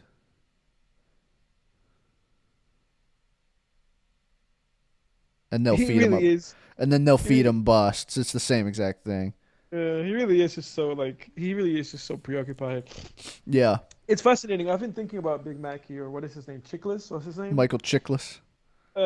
Because the only movie that I've seen since we did the podcast last week was a movie called Parker, Jason Statham action film, and Big Mackey is the bad guy in that movie. Really, I've never heard of that. He is. Parker. Yeah, Parker with Jason Statham. Pretty good action film. That's such like a Jason Statham action film name title. Yes, it is. Parker. Yeah, it's him, I've never heard Jennifer of this. Lopez. Yeah, no, yeah, it's a pretty good action movie. Like, it was a good time. It's one of those movies where, like, you watch that movie and you're not bored at any point. You're just kind of there watching the film. And I really like Jason Statham as like an action guy. He's like very convincing. Oh, for sure. Um, I gotta add this to but my list here. but yeah, dude, Vic Mackey, he's the bad guy in that movie. That's awesome. I mean that actor rules. Like I wish he was in more stuff.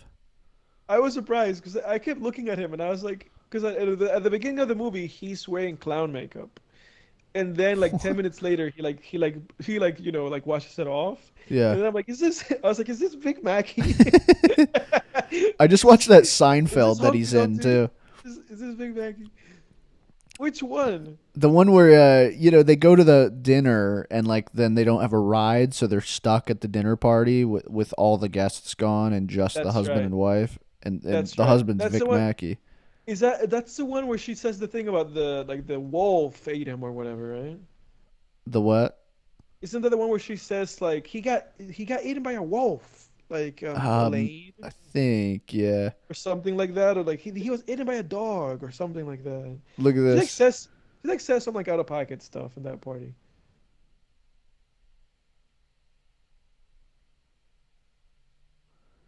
Oh, dude. Oh boy, this is Frank. I mean, it's like Tony. What do you really think you weren't gonna get killed?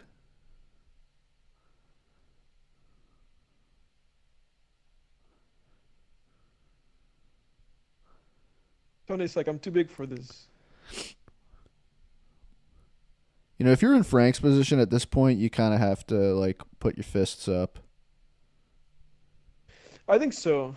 If I think someone's like in a booth with your girl and isn't getting yeah. up, I think Frank you got to gives put like him up. Friol. I think Frank gives Friol like what's his name? Reynolds. He just walked away. Burt Reynolds, like from Boogie Nights. He kind of gives like that vibe in this movie. Burt Reynolds from Boogie Nights. He's like the main guy, like the guy that gets what's his face? Marky Mark. He's the guy that gets him to start working for him. Oh yeah, yeah, yeah. Marky Mark. I can't believe he just walked away. That's He just walked crazy. away. But at least the girl followed him. Yeah, he's gonna like put a hit on him now though. Tony's an idiot, kind of. I mean, it's like, dude, really? You're gonna push it that hard? Tony's getting out of hand. An hour and 20 minutes of the movie, and Tony's already getting out of hand. Look at him, dude. He's so angry. Yeah, because the guy's leaving with his sister. Yeah. He's like, I Jesus. have to go kick some ass. I love that. It's like, I love that. We started. Oh, he sees him like touching her. Oh yeah, yeah, I love that we started this with that close up of him, yeah. and then that whole kind of build up got interrupted by the police guy, and then we're like right back to Yeah, yeah, it. We're back to the eye close up, and right. now it's like, oh, now he's moving, now he's game, now he's going to beat somebody. Yeah. Oh, for sure. Like here, I definitely like, dude. He's pulling her into the bathroom. He God pulled it damn. into the bathroom. Yeah. Come Oh, on, for bro. like here, yeah. If a guy's leaving with your sister, if some guy And from he's the like taking her club's to a leaving, stall. yeah, I for mean, come on, sure. man. Oh yeah, you gotta go. Because it's like at that You point you you gotta cross. go Yeah, bust because down at some that point you doors. cross that line. Yeah. Oh, 100 Oh, percent. he has her like doing. Oh, okay, come on. Oh, this guy's done. I don't remember this scene. Oh shit. Oh yeah, hell yes. Yeah, Tony's about to make this guy pancakes.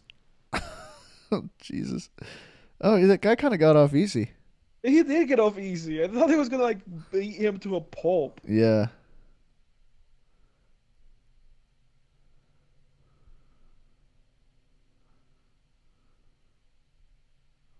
She said, "You can't." He's like, "No, I'm telling you."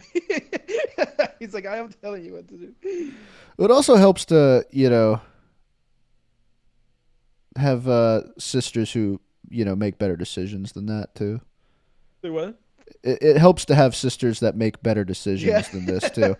You don't have to be trying to pick people up. Yeah, exactly.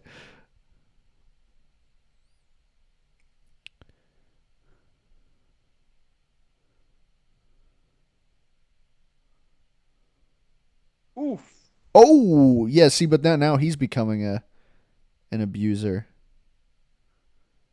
It's like, Tony's dude, you're strike. treating your sister as bad as these scumbags. Smacking Tony's her such around. and that this is kind of how she gets with this guy. Tony's such an explosive guy. Yeah. Yeah, this is how she gets close with this guy.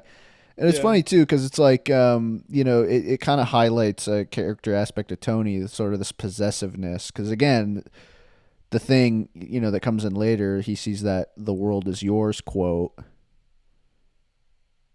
and can you still hear me? By the way, Yeah. okay. I can't see you. By the way, you're like in the Oh, I'm like total in dark. darkness. Yeah. This always happens. Like, I know we always start this and it's like light outside, and then it just Yeah. becomes complete. Yeah. Yeah. Yeah. If you can turn a You light on, keep talking. because Yeah, you keep- yeah, so it kind of highlights an aspect of Tony's character. This sort of like extreme possessiveness in the movie, because later in the film he sees the quote about "the world is yours," and again he just thinks everything is his. He wants to kind of own everything, and that unfortunately includes the people um, in his life. Yeah. Yeah, this is better. Now I'm back to being invisible. I was just basically saying, Edward, that like the whole idea of the world is yours and that attitude that he has in this movie kind of extends to the people around him, where he kind of wants to own them too, Yeah. which is like why he smacks his sister around. He kind of like it's a very possessive character. She is post getting smacked. She's supposed to be 20 years old. She Really? doesn't look 20. She looks like 20. I She wonder looks more mature than that. I wonder how old the actress was at this point in time. I'm gonna look that up.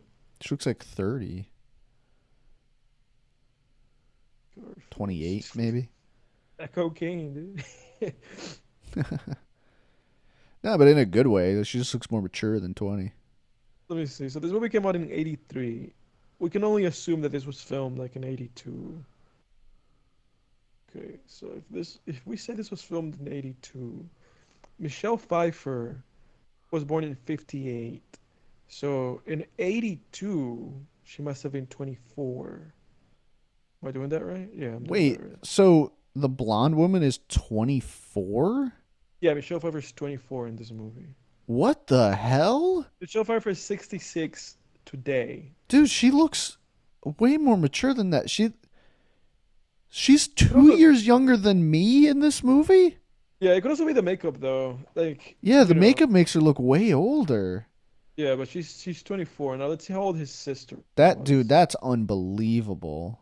His sister, the actress named is Mary Elizabeth Mastratonio. Now, Mister, take a guess at how old his sister character was in this movie. 26. 22. Wow.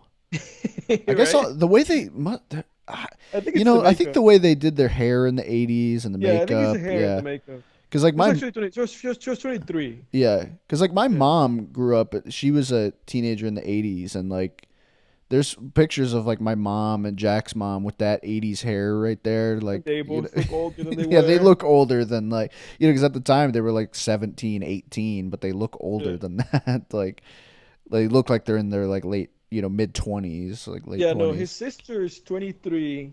Michelle Pfeiffer's 24. Now take a guess at how old Mr. Eladio is 35, in this movie. How old do you think he is? 35. You're saying that Mr. Eladio in this film is 35. Yeah, Mr. Eladio in this film is 26. really? Wow. Yeah. Yep. Now, let's continue this. This is fun. How old is Al Pacino in this movie? 35. 42. 42. Yeah. Okay, yeah, yeah, that sounds Yeah. right. Yeah, none of them look like exactly their age. I They're think all just part like of it up too. and down. Yeah, well, part of it too is like I saw this movie when I was a kid, so all these people were just adults to me, Yeah. and it's like now I'm the same age as half of these actors. That dude, the fact that Michelle Dreyfus or whatever is Oof. 24 in this movie, I can't even wrap my head Yeah, around she's that. 24. That's She's 24. unreal to me. 24. That's insane.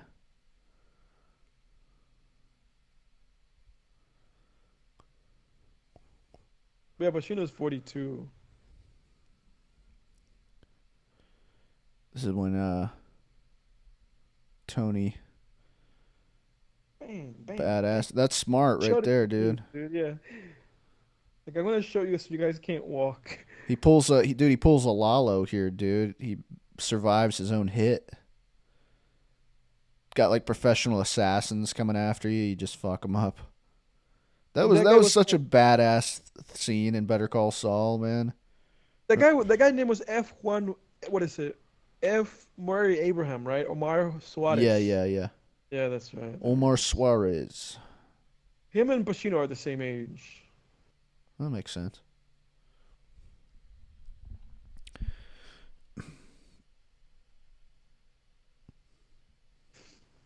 When is Mr. Mark Margolis? When is he making an appearance in this movie?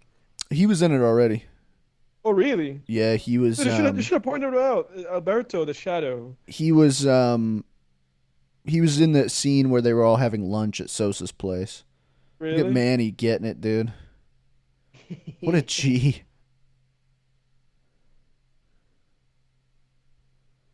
All right, man. Nice. Don Eladio.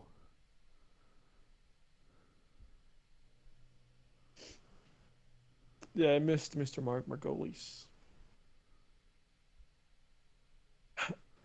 Funnily enough, Mark Margolis and Al Pacino are the same age, Oh, that's funny. or were the same age. Obviously, Mark Margolis passed away. Yeah, because they always made Mark Margolis look older when he was playing Hector. He actually was like younger than that. Yeah, They made him look like this old, like decrepit guy, but he was actually yeah, like right. he wasn't that old really. Yeah, I think at the time he was like in his like 70s. I think 70s, late 60s. Yeah, I think like in Breaking Bad, he was like in his like early 60s maybe or something. Yeah, mid to late 60s in Breaking Bad. Yeah, but he looked like he was like 80. He did. He looked like he was 80.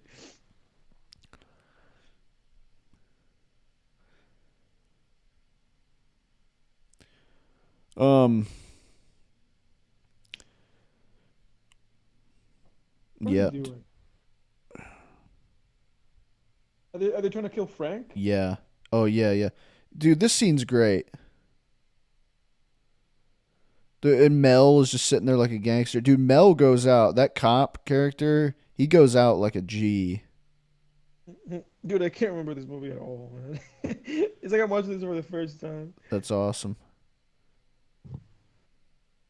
Mel's like, fuck, he didn't die. Dude, his face there was great. He just did you? He quietly just said like, Jesus.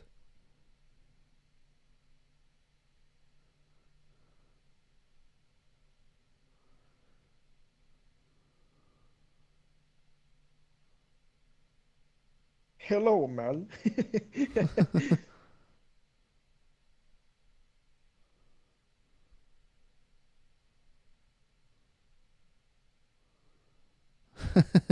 Although he's trying to play dumb here, it's Yeah. so bad.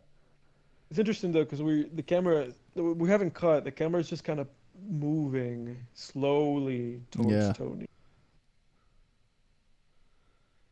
great master shot. Well, this guy's behind him. He's like what? He's holding like a some kind of weapon. Machine gun, yeah.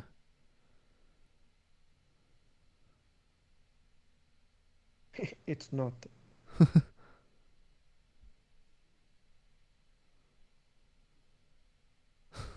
Paranoid.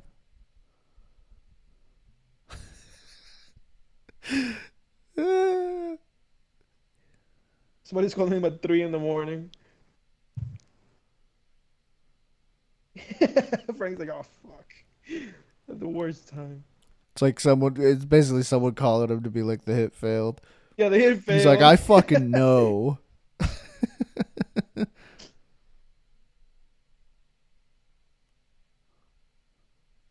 Oh Jesus, so tense.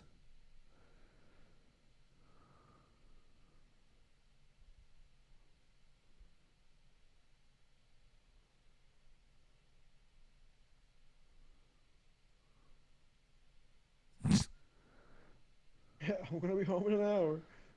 The guy in the back, he knows exactly what's going on. Pissing his pants.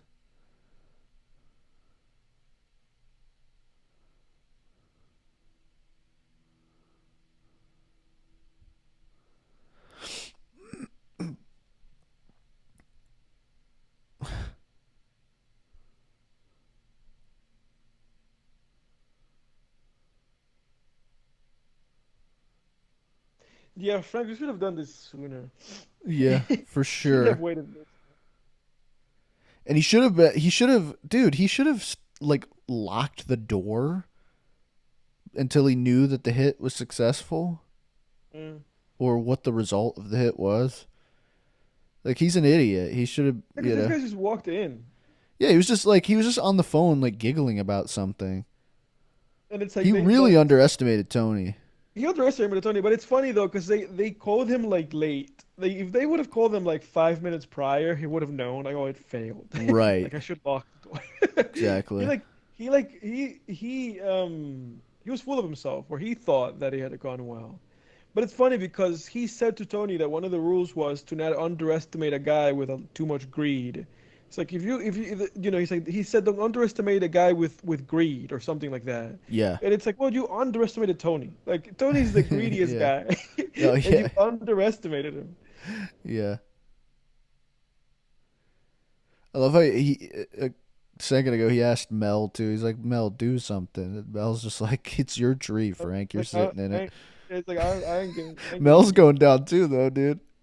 like I'll give you 10 million. But like Frank, the thing is, like Mel's kind of an underrated character, even though he's only in two scenes. Like, because Frank, like, he begs, he goes out like a dog, but Mel like goes out with dignity. He basically just tells Tony to fuck off before he dies. This guy's trying to buy his life back. He's like, look, man, I'll give you $10 million. Yeah, yeah. He's like, you He's want my even willing to give wife? him the woman. You want Elvira? Take her. You can have her. Wow, he's just begging him. Never did nothing to nobody except for like pour cocaine onto the streets. It's like, dude, go out like a man. Like Yeah, you ordered a hit on him, and like now you're like weeping on his feet. this guy definitely wasn't meant to be a drug lord. I don't think so.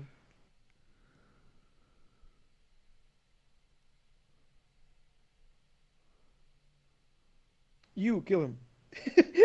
It's like I won't kill you, Manolo, kill him. Manolo doesn't care. Manolo did it right away.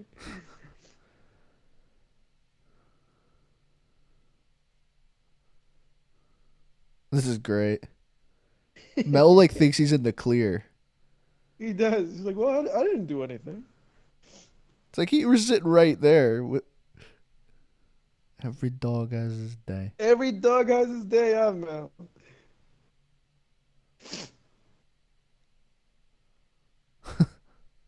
He wouldn't listen. He's like, now he's like building his own alibi. He's like, I love that. Yeah. I talked on your behalf, Tony. I love how casual he is. His heart rate is like fucking Michael Phelps in a hammock right now. Just like, Don't go too far, Tony. Oof. Shot in the oh, belly. damn. You know what's interesting though? Mel had a weapon. Like he could have pulled his weapon out. Yeah, but you got two other guys with guns. It's like, no way. One of them has a machine gun.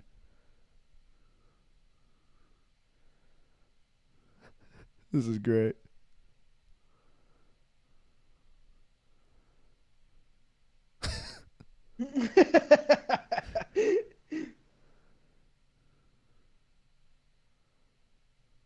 Oof. Yeah, Mel went out. Mel went out with some dignity. Yeah. Fuck you. That's awesome. What about I the love other that guy? line because like before that, Mel was like, Yeah, what about the "I other want guy? to There's get still a my guy in the wife." room. He was like, "I Yeah. want to get my wife one of the first class tickets to, Portugal or whatever."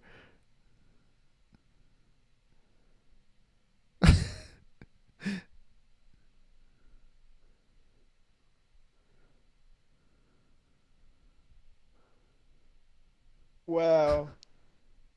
This guy walked away with his life. That guy was pissing his pants, man. Well, cause it's funny because it's like Manny was like, Tony, what about Ernie? Yeah. What about him? Wow, Manny's survived that. so cool. Like Manny's like just always like smirking. He's always got this He shit eating is. grin on his face. It's Like, funny because Manny's an interesting character because he's just like this guy that's along for the ride. yeah, And exactly. and Manny's interesting too in the sense that he's just like at least at this point in the film, he's just kind of like I am Manny strikes me like the kind of guy whom if Tony had decided that what they were going to do at the beginning of the movie was stay flipping sandwiches and doing dishes, he strikes me like the kind of guy that would be like, yeah, I guess that's what we're doing. Yeah. Like he just strikes me like the kind of guy that at least up to this point in the movie he didn't have the initiative. Right. He's He's just just kind of a along passive for the guy. ride. Yeah, Yeah. he's a passenger. He's like I'm just going along with what Tony's doing. I'm not overly greedy. They tell me what to do, I do it. Yeah. Like he just kind of seems like he's that kind of guy, and it seems like he's okay with being that guy because it seems like life just kind of keeps squaring up for him. Yeah. I guess we'll see how long that lasts. But obviously, we know that he has a flaw in his character, and it is that he's a little bit too happy. Yeah. Yeah. He gets a little too happy. He's he seems to have a thing for Tony's sister. You saw it. There it is. The world is yours. Yep. Or there it was, rather. Whose world is this? It's like, no, Frank's house is my house. She's just like packing up all her stuff. She's like, "Oh, I guess he killed my, husband or whatever." And now I'm gonna. I guess now I'm with this guy. It's so The guy that at one point I said that, I would never be with a million years. right. And then who like, here it is. Push it to the limit.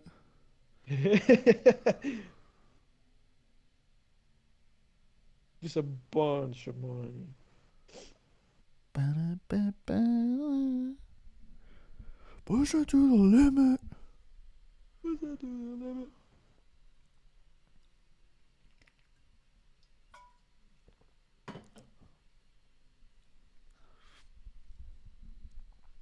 Limit. So what else did you watch? What'd you watch or listen to this week, dude? I didn't listen to it. Like I post Kanye, I have not started like listening to the next stuff on my queue. So it ended at the retrospective. Oh, okay.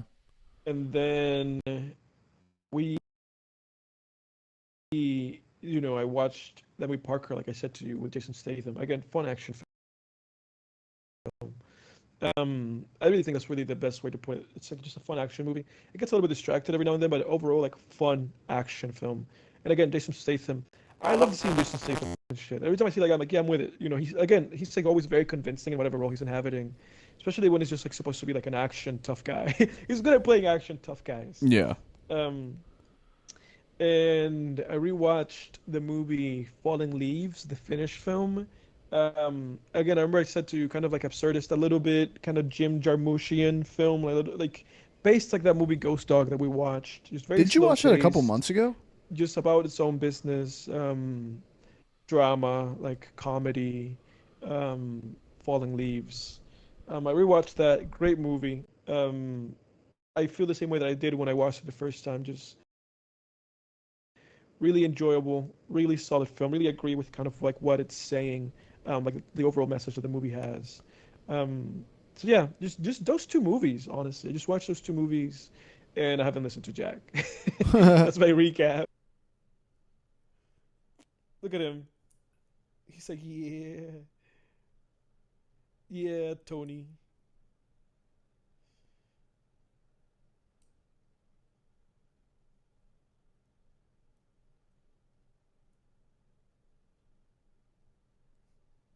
Can't hear you. Yeah, Jake goes in and out a little bit this episode, folks. Bear with us. But oh my God, that's a tiger. Where is that tiger? Okay, it's chained. I was like, oh my God, are they just all going to see this unchained tiger? And of course, he has a huge painting.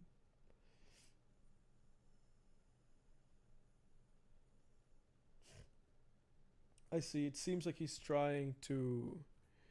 It seems like Tony's trying to basically see Can you hear if he me? can keep. Yeah, I can hear you now. Okay. It seems like Tony's trying to. It seems like Tony. Everything's going well for Tony. He has a tiger.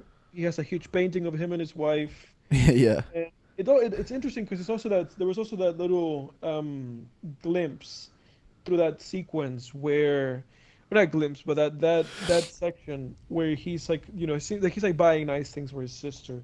So it's interesting because he also seems like he is like invested in having his sister have like I guess you could say like a good like life in the sense of like material having materials things, like Yeah. having like a fancy life.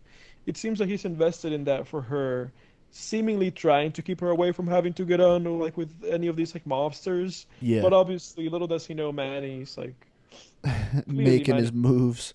clearly Manny already. It feels like he already has made his move. Yeah, yeah. The way that we're looking at each other, it's like Manny's done something already. Yeah, yeah. For sure. Manny's Manny's already increased the intensity. Oh, yeah.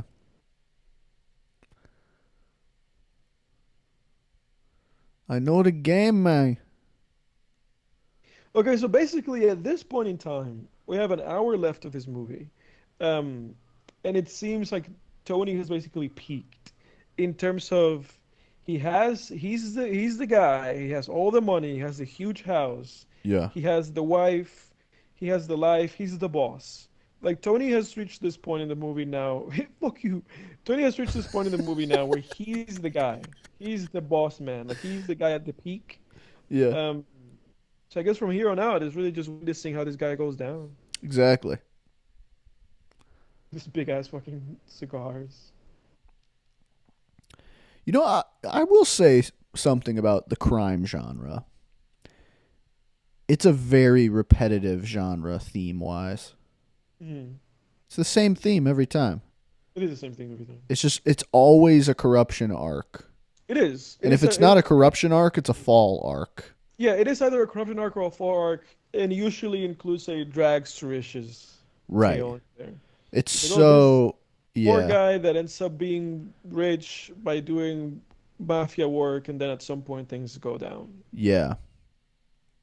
Honestly, I felt like I'm gonna keep blowing smoke up its ass, but like Better Call Saul kind of changed the um updated the mold there a little bit, like Yeah, where it was more so, like the guy was trying, Jimmy was trying to get money the whole time, but it was, I feel like there was just a lot of nuance in that show, and it was very, they went beyond his fall arc to where it was like, it was kind of like a rags to riches to rags, back and forth kind of thing.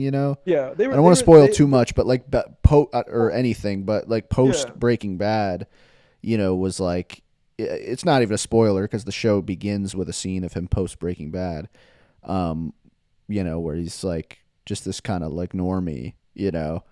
yeah. So it's But I guess we don't want to give a yeah, spoiler to Breaking Bad either. right. Because you could watch Better Call Saul before Breaking Bad though You too, so could do it's that. not really a spoiler. But I guess the idea is that a large section of the show is this guy having this full arc like you said, but then eventually becomes like a redemption arc for him, Yeah, like sort of. sort of. It's kind I of mean, not like even a sort of. I feel like truly, don't you think? well, like in Better Call Saul. Yeah, I mean, like the very, very end. the very end. Yeah, but he redeems himself.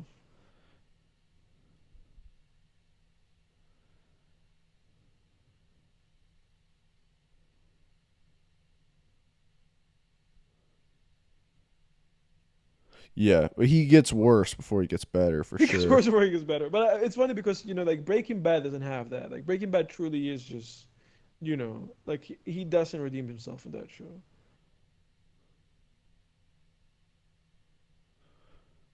That is true. Like he caps things off, and I guess he tries to make things less shitty, but he doesn't redeem himself in that show. No, he kind of redeem. It's hard to do it without talking spoilers. I know. Yeah. Yeah, I'll leave it at that. Yeah, it's pretty nuanced, I guess. It is Because people nuanced. people have been Yeah. talking. People question whether Jimmy really redeemed himself. I saw an interesting video about that where Interesting. I they think I kind would of argue called that he into did. question like Yeah. his, that ending. I would argue that he did. That's what I feel like there's enough text to support that. Yeah, I would say so. They made an interesting point about it, but I don't want to go into it without. I don't want any spoilers. Okay, anyone listening, don't click away. We're gonna stop talking about these shows. I don't want to Yeah, spoil no, we're not anything. gonna spoil. We're not gonna spoil this We're gonna show. stop talking It's about the funny. ending of these shows. It's funny, yeah, because it's literally what we're talking about. It's funny because whenever I listen to like podcasts or like anything, and it gets to a point where they're talking about like a piece of media that I've been waiting to watch, and it's Yeah, getting like dicey, I'm always kind of like, I'm yeah, always yeah, like, yeah, I'm always like hovering over like the pause or yeah, hovering over the skip because I'm like yeah, when is one of these guys? I'm always like, when is one of these guys gonna say something, yeah. and be like, oh, he ate a worm and then he got tuberculosis. Right. It's like, oh God, now I know how the show ends. Like, Yeah, like I'm yeah. always that's always in my mind. Like, who's going to like in any second I'm gonna hear one of these guys build up to just saying something. And Right, usually, right. usually I will skip like a whole minute. Like I will skip a whole minute.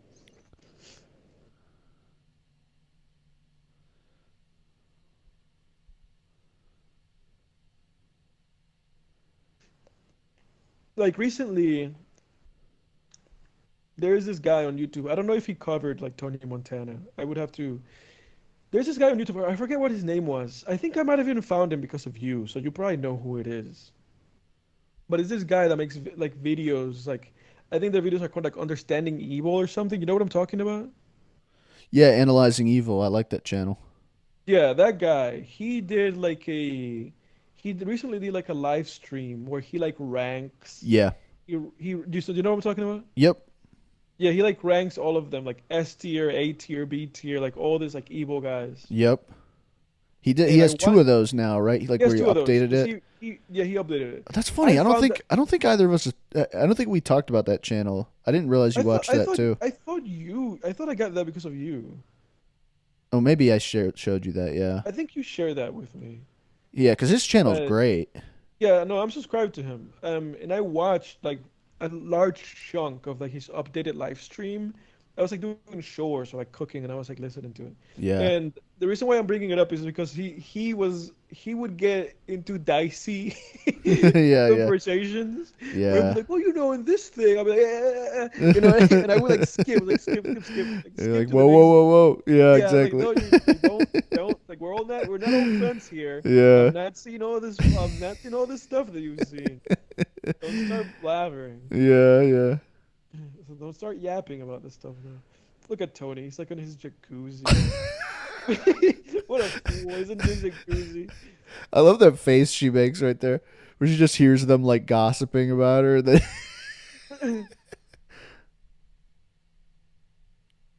she said, "Dig a hole, put the money in it, and bury it." What a douche, Tony. Tony? Could you not talk to your friend while you're while you're in your jacuzzi? Could you not do that? You got nothing to do with your life.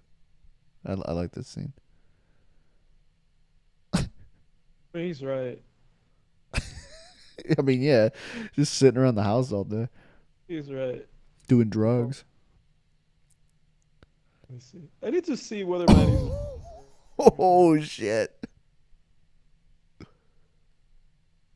Oof. Oh, It's like such a weird situation too. It's like she's a like a war bride, you know. she is. It's like you Yeah. just you kill Just the rival yeah. and then take his You wife. know. It's just so Uh, weird. It's like I don't buy it. Like in this day, I mean, I know that stuff happened, but now, like in our modern society, that shit doesn't.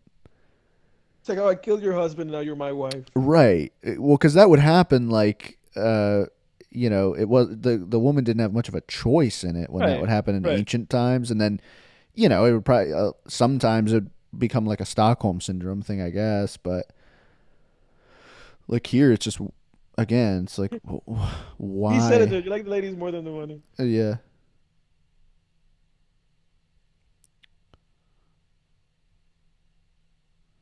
Who do I trust? Me.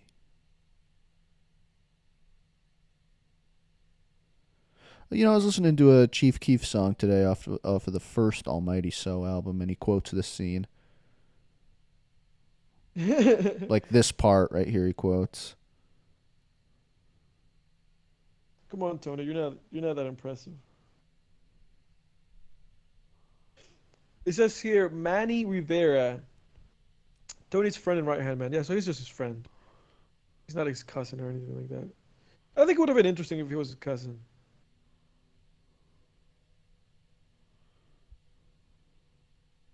Elvira Hancock, Frank Lopez's wife, who later marries Tony Montana.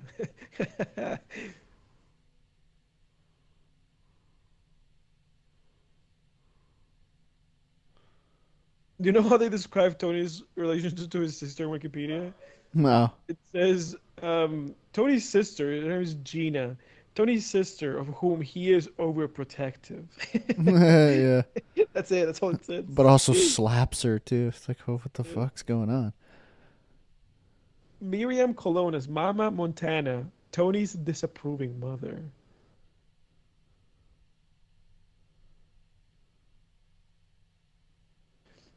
Omar Suarez, Frank's right-hand man who is skeptical of Tony. Jeez, I love the little definition. I love the little like over character overviews. Mel Bernstein, a crooked police officer on Lopez's payroll who attempts to extort Tony.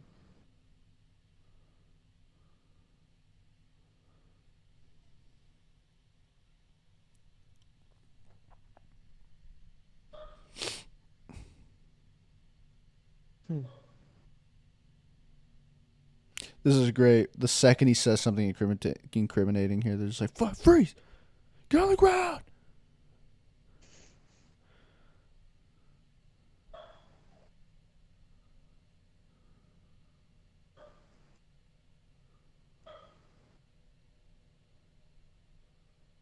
It's so funny. They gotta like wait for him to say something wrong. Yeah, but Tony's such a fool. It's like, dude, you don't like, don't you understand the position that you're in? Like, don't you understand? I never understood how he gets to this scene. Like, what? Who are these fucking guys? I I don't mean, I know. know that guy on to the right is like his, employee, but who the hell are Yeah, these the other short guy guys? that I wish was the fedora. Yeah. I don't know who the other guys are. I mean, why are It you in a says room here. counting money with people you don't know? They're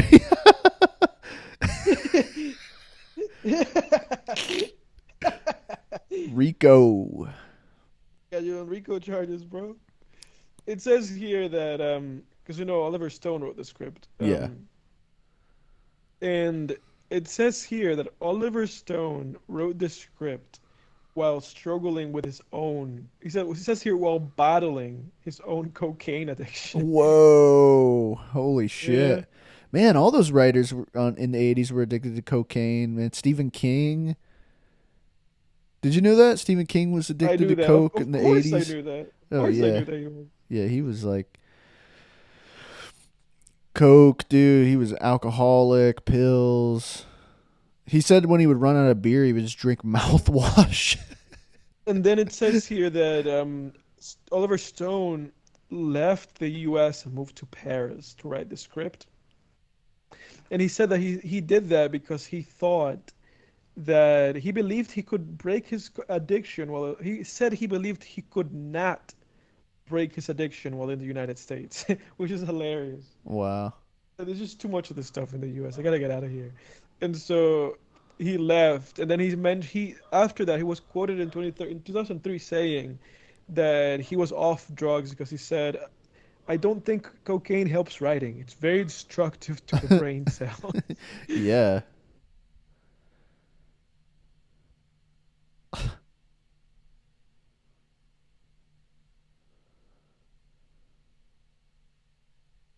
Says among the changes to the original story was the addition to the character Alejandro Sosa. Stone patterned the character after Roberto Suarez Gomez, a Bolivian drug lord nicknamed the King of Cocaine. Huh.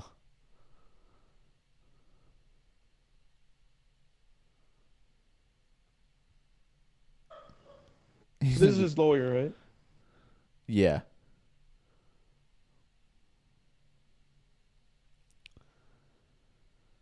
Well, Tony, you got enough money to like just flee the country at this point. I mean, what Hmm. the hell are you worried about? I'm getting what do you call that, trivia for this movie. Interestingly enough, you know who this movie was? This movie was not like Brian De Palma did not have Al Pacino in mind for this movie. You know who he offered the movie to? Who? Take a guess. Who else was big at this time? Um, I mean, it would have to be someone Hispanic, right? Al Pacino's not Hispanic. Well, but who could pass it for Hispanic? You have to remember that at this point in time, Hollywood they didn't give a fuck. Like they just casted people to do things. I mean, you had to pass though, right? I I get mean, no. I guess you could say that, but it's like I don't Yeah, know. no, that's true though. You're right because they had like that Cleopatra movie. She was just played by a Yeah, white chick. yeah, they didn't care at this time. They Probably, yeah. I don't know, De Niro. De Niro. Really? That Exactly. guy, Yeah. that's like the whitest guy ever. How's that gonna play a They offered it Hispanic? to De Niro. They offered it to De Niro. It And he's was supposed to play a offered to Cuban guy Yeah, it was offered to him, and he turned it down. He because turned he it. knew he couldn't pass for Cuban, probably. I mean, I don't know, but then after the fact, Al Pacino like lobbied for this role, and he insisted that he play like Tony.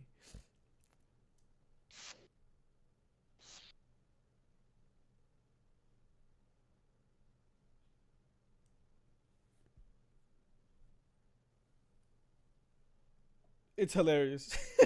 he insisted. It's like I have to play this guy. This is the role of my lifetime. Can you hear me? Yeah, I can hear you. Him and De Niro are Okay. fascinating. You know how he played um, Michael Corleone in The Godfather, and how De Niro played Vito when he was younger. It's like Yeah. they have a fascinating like history, these two actors, and then it's interesting that De Niro was offered this role, he turned it down, and Pacino was like, I have to do this. I have to do this. Yeah. I have to do this. This Yeah. is for me to do.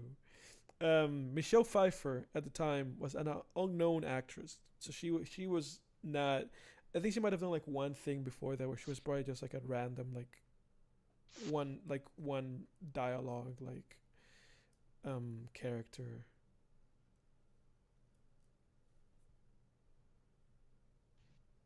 So this was her breakout role. Say what? This was her breakout role. Yeah, yeah. This movie took 24 weeks to shoot. Which isn't that like half a year? Um, yeah, it shot from November to May of November from November 1982 to May 1983. They shot this movie. And you know when this movie came Interesting. out, right? This movie came out in December 1983. So they edited it for a few months. Interesting. Huh, fascinating.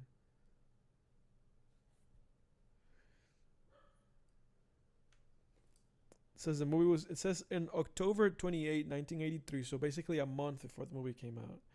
The movie was given an X rating by the MPAA for excessive and cumulative violence and for language. Oh, for sure.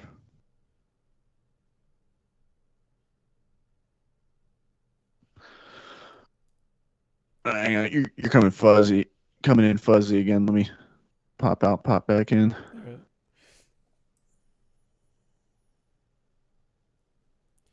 He's the business head. So I don't know about that.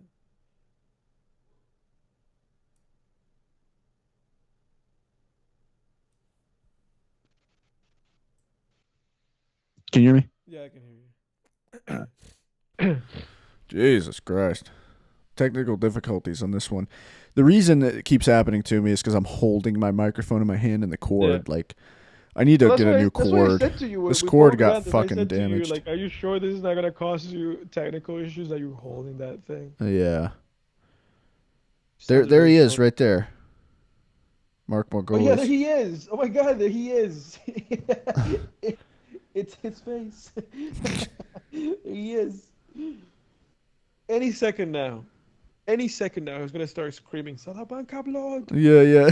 Salamanca money!" What a legend. He's like like the best part of season 3 of Better Call Oh, for Saul. sure. Like, just, oh my god, he fucking stole that season. He doesn't get enough credit for being like, yeah, because like Chuck's the main antagonist in season 3 or whatever. Um, uh, oh god, this scene's great. A very awkward dinner table. Uh, Yeah, it's like you said though. I like it's the relationship that he has with Michelle Pfeiffer. Like, I had no, there has not been a frame of this movie no, where there has been an implication that she has any kind of reciprocal like feelings for him. no, dude, I just feel like she's they like don't even disgusted. kiss. They don't Yeah, even kiss. no, it just They, feels like she's like disgusted with the guy, yeah, the and that whole she just like, movie from beginning to end. and that she's just like that she just has like she's like forced to have to be around him. Yeah, dude, it doesn't make any sense. Like I have no other options. He killed my husband, and now I guess I have to be around him. It bothers me, dude. It bothers me. I first saw this movie when I was like 14. It bothered me then.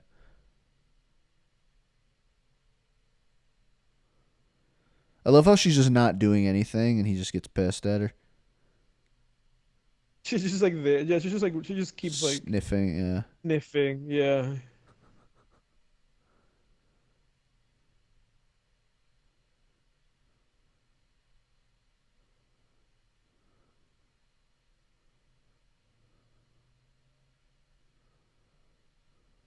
Manny asked her, do you even know about the trial? Or is he asking Tony? I don't know. I don't know. That face.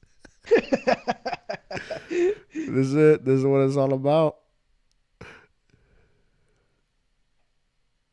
Eating, drinking.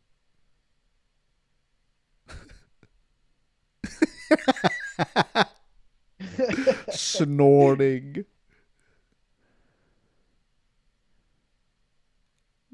You got a bag?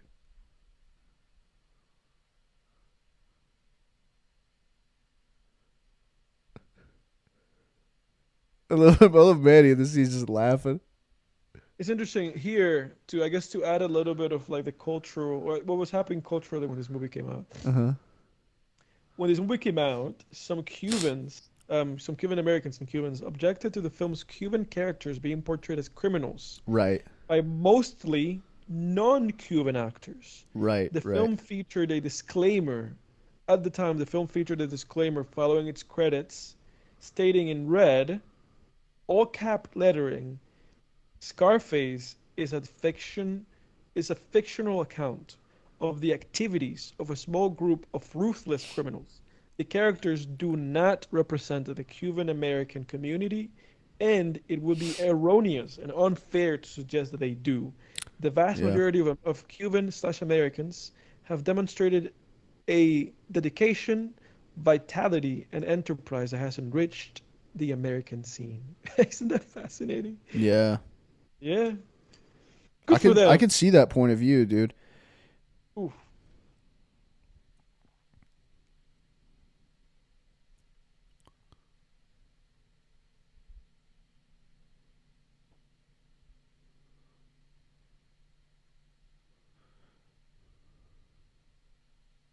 Look at the kid in the background.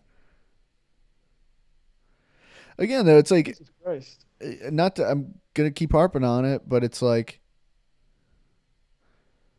again, she's just saying they're saying you kill people and you deal drugs, and it's like Yeah, she just hates him. She despises him. I know. It's like what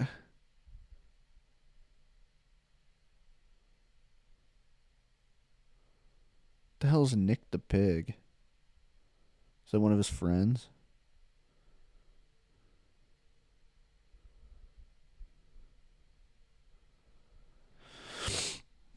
Jesus. I mean, she like in scenes like this, I really like her performance. Like like Michelle Pfeiffer, obviously, she's a very good actress.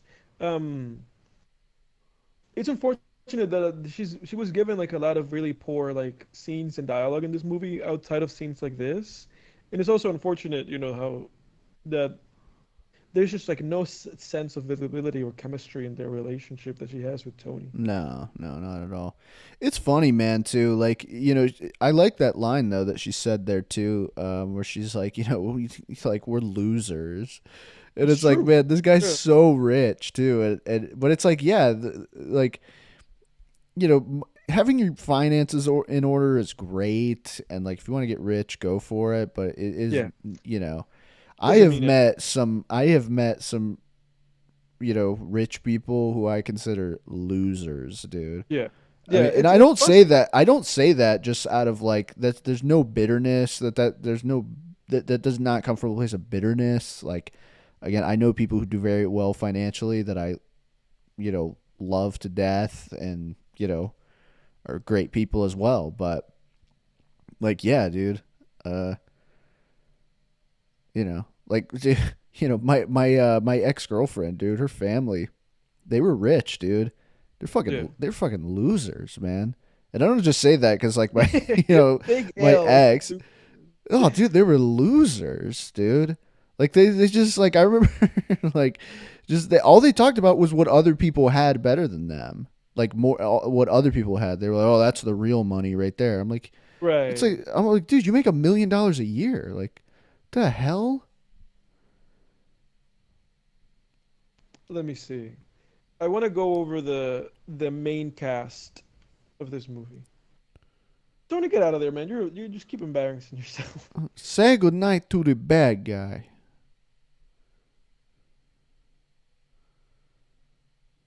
Get out of there, Tony. He's just circling.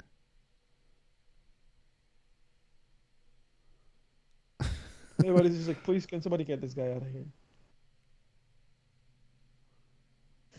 Yeah, no one thinks you're cool, Tony. But it is true though, because it's Tony is a loser, Oh but yeah, but in his head, it's funny that she said it to him, because in his head, it's like, I am the king of the world. right. It's like you're king of nothing, dude. You can't even stand up.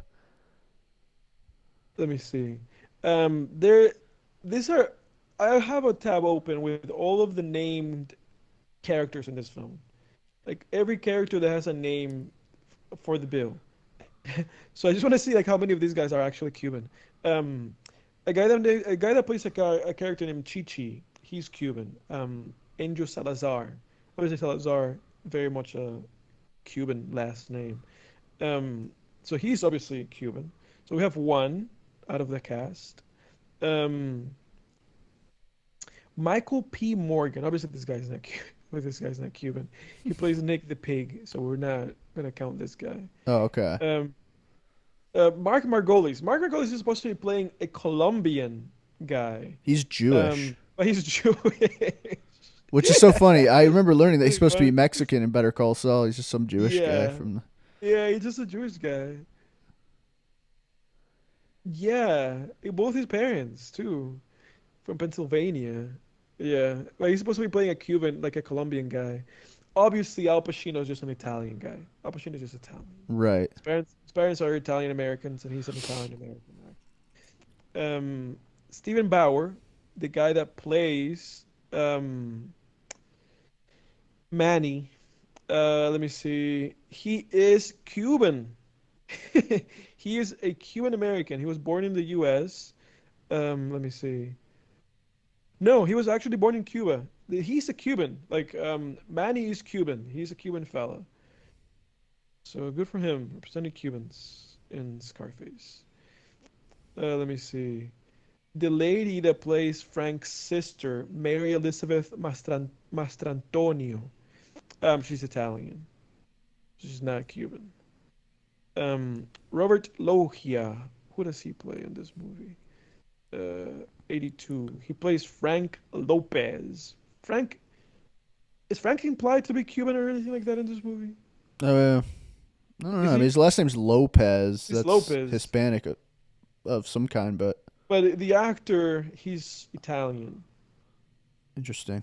Italian Could parents. Lopez be an Italian last name? Probably not. Lopez? Lopez is Hispanic only, right? Yeah, no, that's not an Italian. I don't think that's an Italian name. Okay. No, I don't think so. Let me see. Miriam Colon. She plays his mom, like the lady that plays his mom.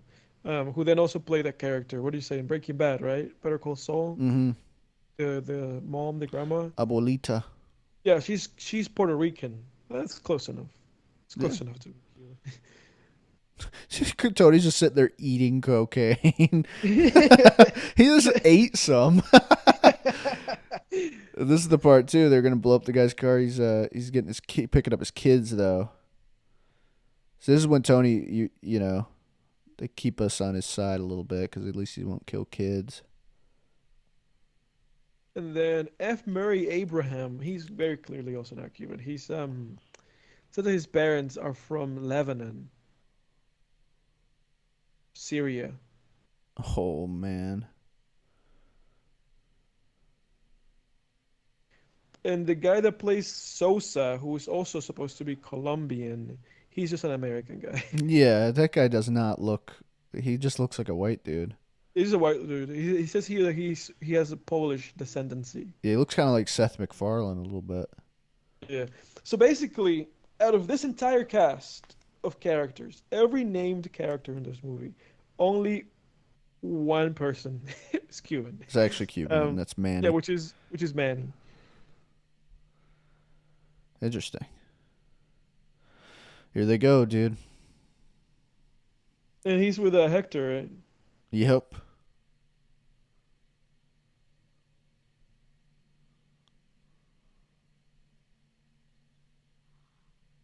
It's a bunch of kids there, man.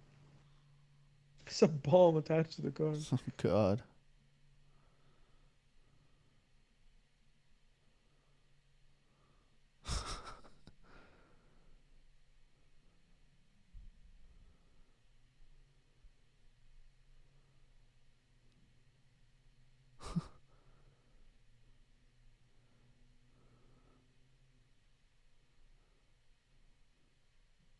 My God.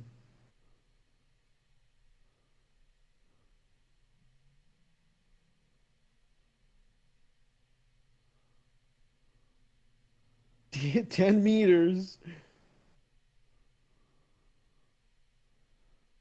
This is weird though. It's like you're gonna blow up the car when you're right behind it.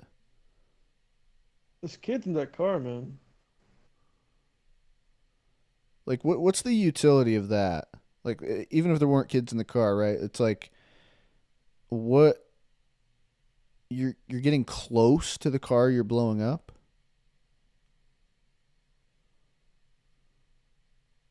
Cállate. Cállate.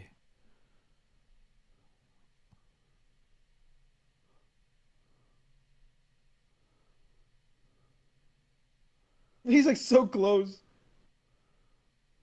Oof. Oh Jesus. I gotta say something. I at least I like Tony a little bit. Yeah. It's like at least like I mean that's like at least like well at least the guy has like a line. Oh yeah, yeah. This is his downfall right here though. Kind of Yeah. ironic because it's like Yeah, the you the can't one just shoot time a he guy. decided to be moral, well, somewhat moral. He was Somewhat moral more by sparing the kids, not moral by murdering the by guy murdering. who Yeah. who was a piece of shit anyway. He So was a piece who of who shit. really cares, I guess. And he was very willing to blow up those kids. Right.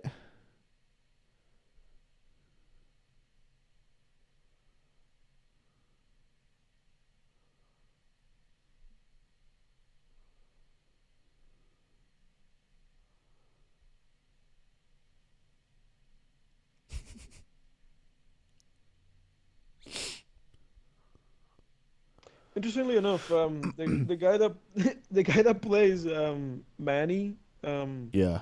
what's his name? Steven Bauer. Um, he he didn't audition for this movie. They just casted him off the streets. That's awesome. He was just walking down the streets and they casted him. Good for him. Elvie. No, she Why? she's gone, man. Just tell her I love her. She does not love you, Tony, and she never has She apparently. never has and never will. Dude, the character they didn't even share a kiss in this entire movie. I Besides don't the think one so. that he like steals while Yeah. Did wrestling they her, I kiss wouldn't when count. they got married? Did they kiss or they did we Oh, didn't you know see what? them They get they married? Like, kissed when they got married. Does that count though? I mean, you're supposed to at the altar. yeah, I don't think it You're counts. right. Because I Yeah. don't think, So yeah. It's like an we won't even obligation. count that. So Won't technically, count. they share a kiss on screen, but Yeah.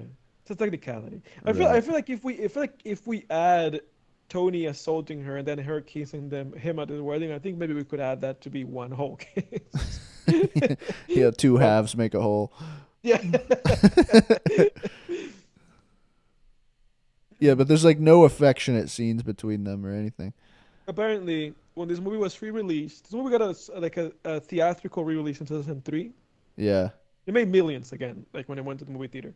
But the interesting thing is that the studios wanted Brian De Palma to include in the soundtrack. They wanted De Palma to change out songs and to change the songs out for rap songs that were inspired by by the movie Scarface. Interesting. And De Palma said, "Nope, That's very I'm not interesting. gonna do it." This is my favorite scene right here. This is like my favorite scene in the movie.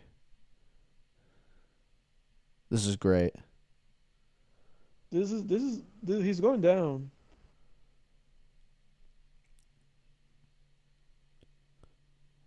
We have some We had some problems. problems.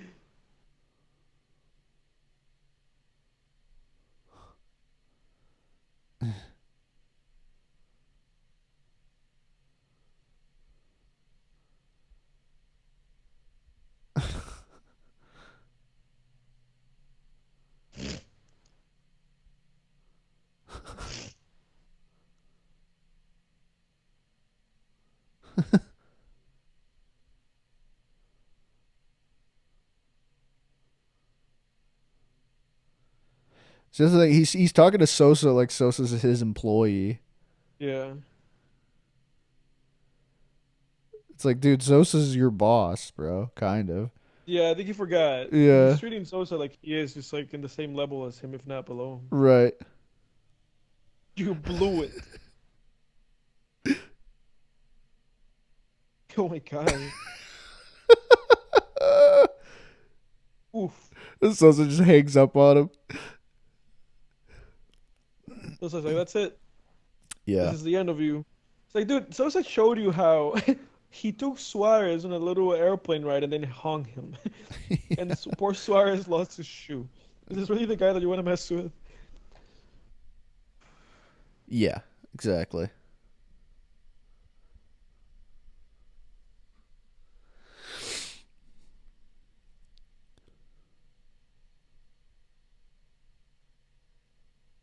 It says here that apparently there has been rumors for a long time that Pacino was doing actual real cocaine when filming these scenes. But supposedly it was Milk powder. powdered milk. Yeah, yeah. But even De Palma, he's never officially stated what they were actually using. Oh man. Oh But it wow. says whatever it was, it created problems for Pacino's nasal passages. Yeah, I heard that. For years after, I have had things up in there, Pacino said in 2015. I don't know what happened to my nose, but it's changed. Ooh, that's got to be so uncomfortable. Oh my God, dude. God Oh my God. damn. There he goes. His little vial. Oh man. That shit was huge in the 80s.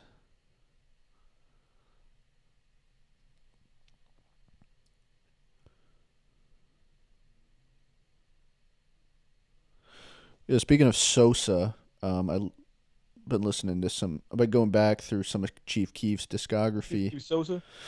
Yeah, man. You know what I think is a really underrated project of Chief Keef's is a project he released 20 late 2018, I want to say. Yeah. Yeah, late 2018, I believe it was. Or was it 2019? Back from the Dead 3. Um yeah, I believe it was late 2018. Back from the Dead 3. Um Wickedly like experimental project. Dude, that project, I was listening to it and I was trying to figure out a way to describe it. It's like JPEG Mafia meets Is this Manny's house? yeah, Okay, because he's looking for his sister, right? exactly. Okay. Yeah, dude, Back from the Dead 3, it's like if you mixed JPEG Mafia, Lil B, and Holy shit. oh shit. Oh my god. This is not going to go well. She's like getting dressed. It's like could you not have done this? Could you guys like have waited a couple minutes and not just come to the door immediately? You can't just kill Manny, man. The guy was your best Oh, pal. that's so bad. He was your best pal. She was taking care of your sister. And he really. This is where you just want Tony to die. Not that Manny wasn't a huge piece of shit too. That Manny was also a huge piece of shit. They I were mean both that. huge. Yeah, that's the thing. I mean, in these some of these movies too, it's just like you kind of forget that like everybody's just a massive piece of shit. Shit, yeah, they're all serial killers, murderers, like Right. yeah, yeah. And I think that's kind of like that's what strengthens I think like something like Godfather 2 or 1 Godfather 1 or 2 is like you have like Michael Corleone's wife. You have people in it that are You have like people. Yeah, innocent, you know? yeah, yeah. This I guess his sister and his mom are innocent, but they're not that big of a part of the narrative as like, Michael No, they don't. Corleone's wife Yeah, is. they don't make an impact in the film anyway. Yeah. Funny, we gotta go. Something interesting. Another piece of trivia. For this film. Um, Apparently, when De Palma was making this film, him and Spielberg were big buddies. They were buddies at this time, and Spielberg was like visiting the set of this movie while he was doing whatever he was doing at the time. I don't know. And apparently, still Spielberg visited like when they were basically shooting like the last scene of this movie, where the guys come in to shoot up Tony and kill him. Yeah. And at some point there will be a low angle. It says here that let me see. Um, De Palma let Spielberg direct the low angle shot where the attackers first enter the house. Huh. So that part is gonna be directed by Steven Spielberg. Interesting. Yeah, this is when they all just come. Dude, And Sosa just sends an army. yep.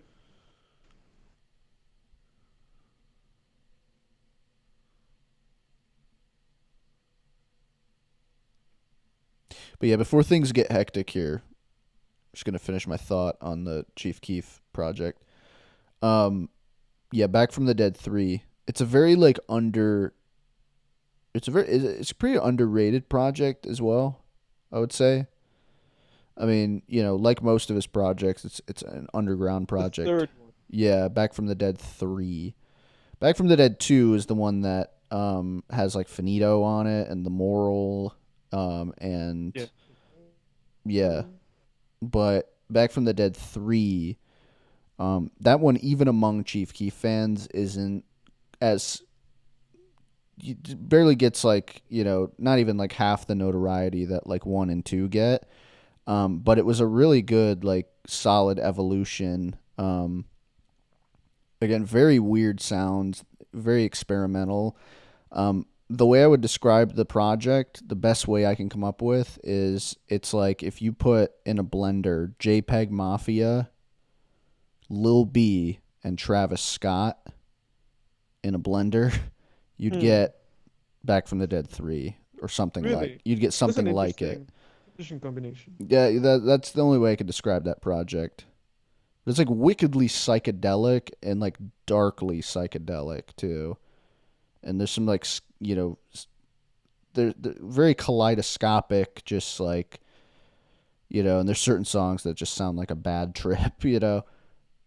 And then Chief Keef's doing this very interesting thing with his vocals that I've never heard anyone else do before, where it sounds like he processes them in a way where it sounds like he's kind of like he's not quite auto-tuned, but he's also not quite like normal voiced either. It's like somewhere in Yeah. between where it almost sounds like he's drowning in mud or something, like he's like underwater and he's like trying to speak through glass, but it sounds like really cool and robotic kind of.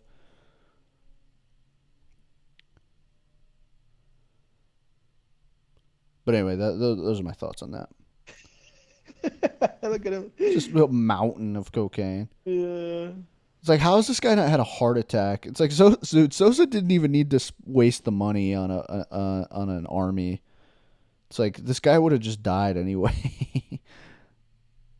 The guy's like snorting Mount Everest off of his table. And then you can just see those guys sneaking in.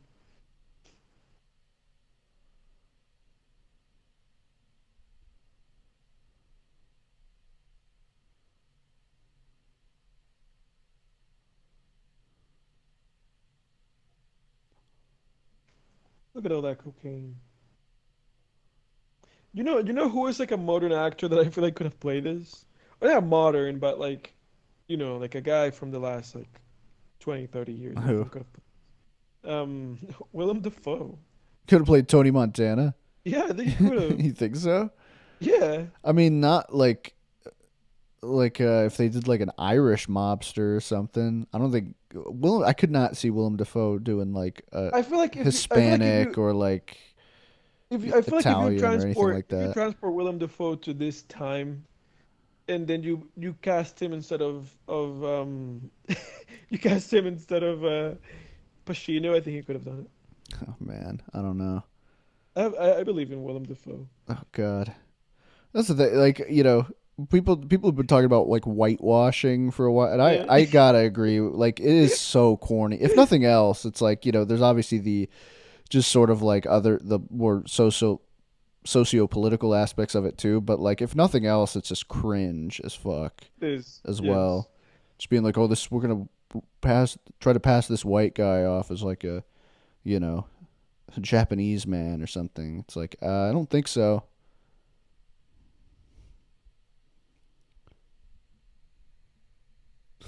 Dude's just he doesn't even know where he is. He would have died tonight. So Yeah. wasted. Like All those guys, all those resources. how much did he spend on this army? Probably like 500 grand, Yeah. a Just to million kill this maybe. There's guy. like 50 guys jump his gate. You're right though. I think he was on his way out anyway. Yeah. Now he's like regretting that he killed Manny. Oh, that's Like, so dude, disturbing. you have issues, bro. That's why you killed Manny because you have issues. Yeah. Oh, there goes Ernie. Oh. Oh. Well, Ernie, you bought yourself some time, but not a lot of time. So I'm waiting for the Like, Spielberg shot. Is it like I this right agree. here? You said it was a low I think it's angle. those. Like, I think it was maybe it was those shots, like those low angle shots. Yeah. We'll see. Maybe this one. Oh.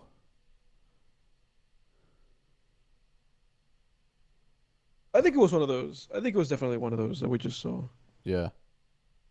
Yeah, I think definitely. I think it might have been this shot right here. This guy's going for it. He's like, I'm gonna be the It's one like, to get Tony's head. yeah, I'm gonna kill this guy. I'm gonna get the price. I'm gonna get the money.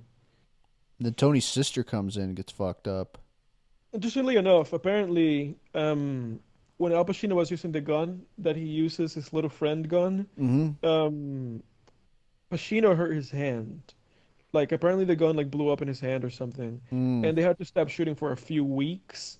During which time, that's when they did all these like extra like random like outside shots of the other guys just like going into the house Yeah, yeah. because Pacino was not available for a few weeks. Huh. Like all these kind of shots, they shot them during that time. Interesting.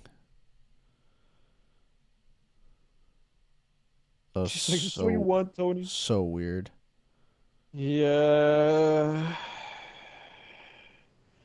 Like Tony, you were a little bit too overprotective. It's like, so what if she was with Manny? It's your sister, man. Oh god, this is so weird.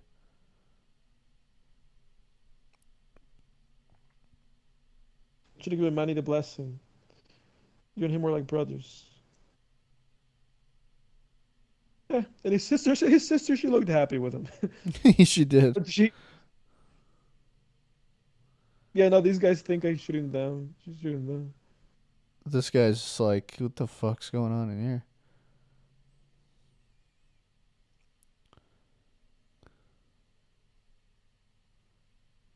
Tony, you better throw yourself on the ground, bro.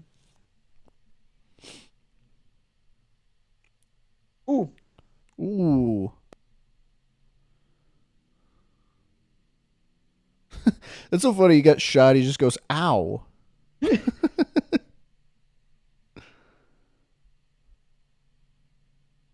Oh. So much for Gina. Oh. God. So much for Gina. Yeah, his sister met an unfortunate end. Damn. That scene's always so believable to me, though. The way she just broke. Like her mind was just Yeah, broken her at that mind was point. broke. Yeah, yeah, she just had like she just had a mental breakdown. It was a good scene, as uncomfortable as it is. Very good scene. Here comes the private army. Now, Jake, with all this death and carnage that happens in this movie, including poor Gina, Yeah. what would you say an estimate of yours is the body count of this movie? Oh yeah, because I've heard it's pretty high, right?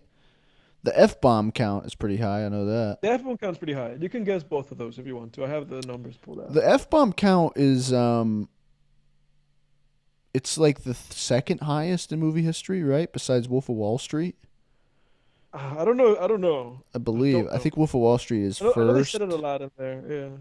I think there's a documentary called "Fuck" actually about the F bomb, though. I think might Really? be the highest. I can't remember, but the body count I want to say is like, because I'm trying to think of who's died on this. I mean, Frank, two hitmen at the club, few No, guys. he's having a mental breakdown of his own. Yeah, there's a few guys with the chainsaws. Kind of beginning. Um, the body count in this, I want to say to this point, it's probably been like 15. This is the shot. I think this is the shot that Spielberg directed. I think this little sequence of shots right here. At this point, I think the body count's like 15, and then These shots, the city shots, right?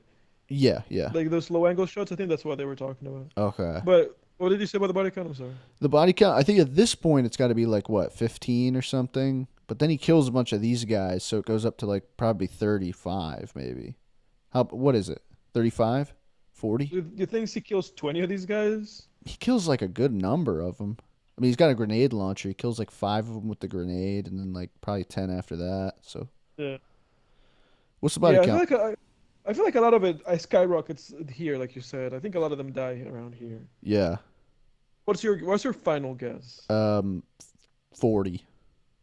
You're really close, man. It's 42. Really? Damn, man. Yeah. I knew it. Because I like kind of did I like approximate. I was thinking about all the scenes where people die. Yeah, it's 42. Yeah, because up to this point, it's like 15 or 20, I think. And then there's like 20 more of these guys that he kills.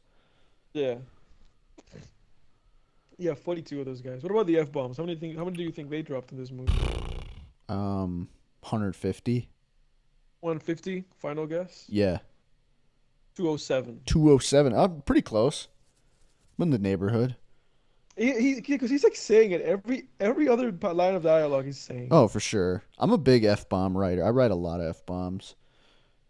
Because it's how There you people go. talk. People use the F-bomb a lot, man. Especially if they're in stressful situations. I mean, okay. My little friend. Boom. Boom. There's 5 of those guys went down at the same time. Yeah, yeah. Dude. This is it right here, man.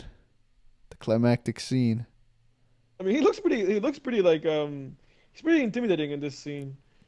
He almost looks unstoppable for a second there. Oh, for sure.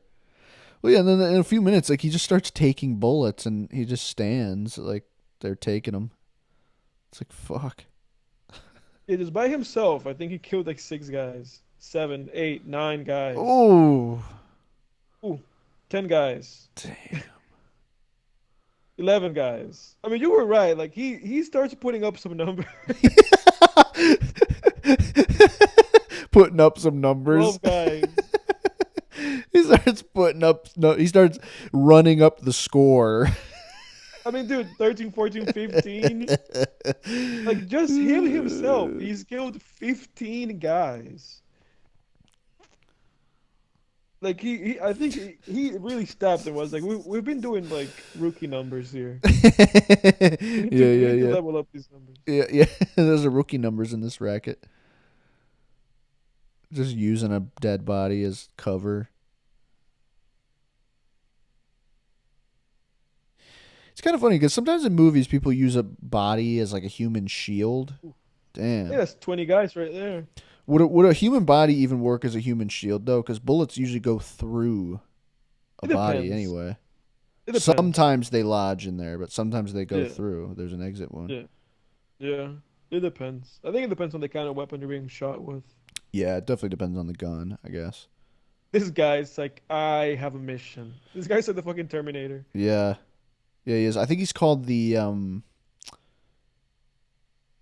character's name is like the Skull, something Skull. Like Coming from right behind him. Ooh. He's just taking he just takes bullets. him. I'm still standing. I mean, they've shot him like 20 times. Yeah. I mean, there's no way. You'd be done. And they should stop shooting. Yeah, the guy's right behind him. Yeah.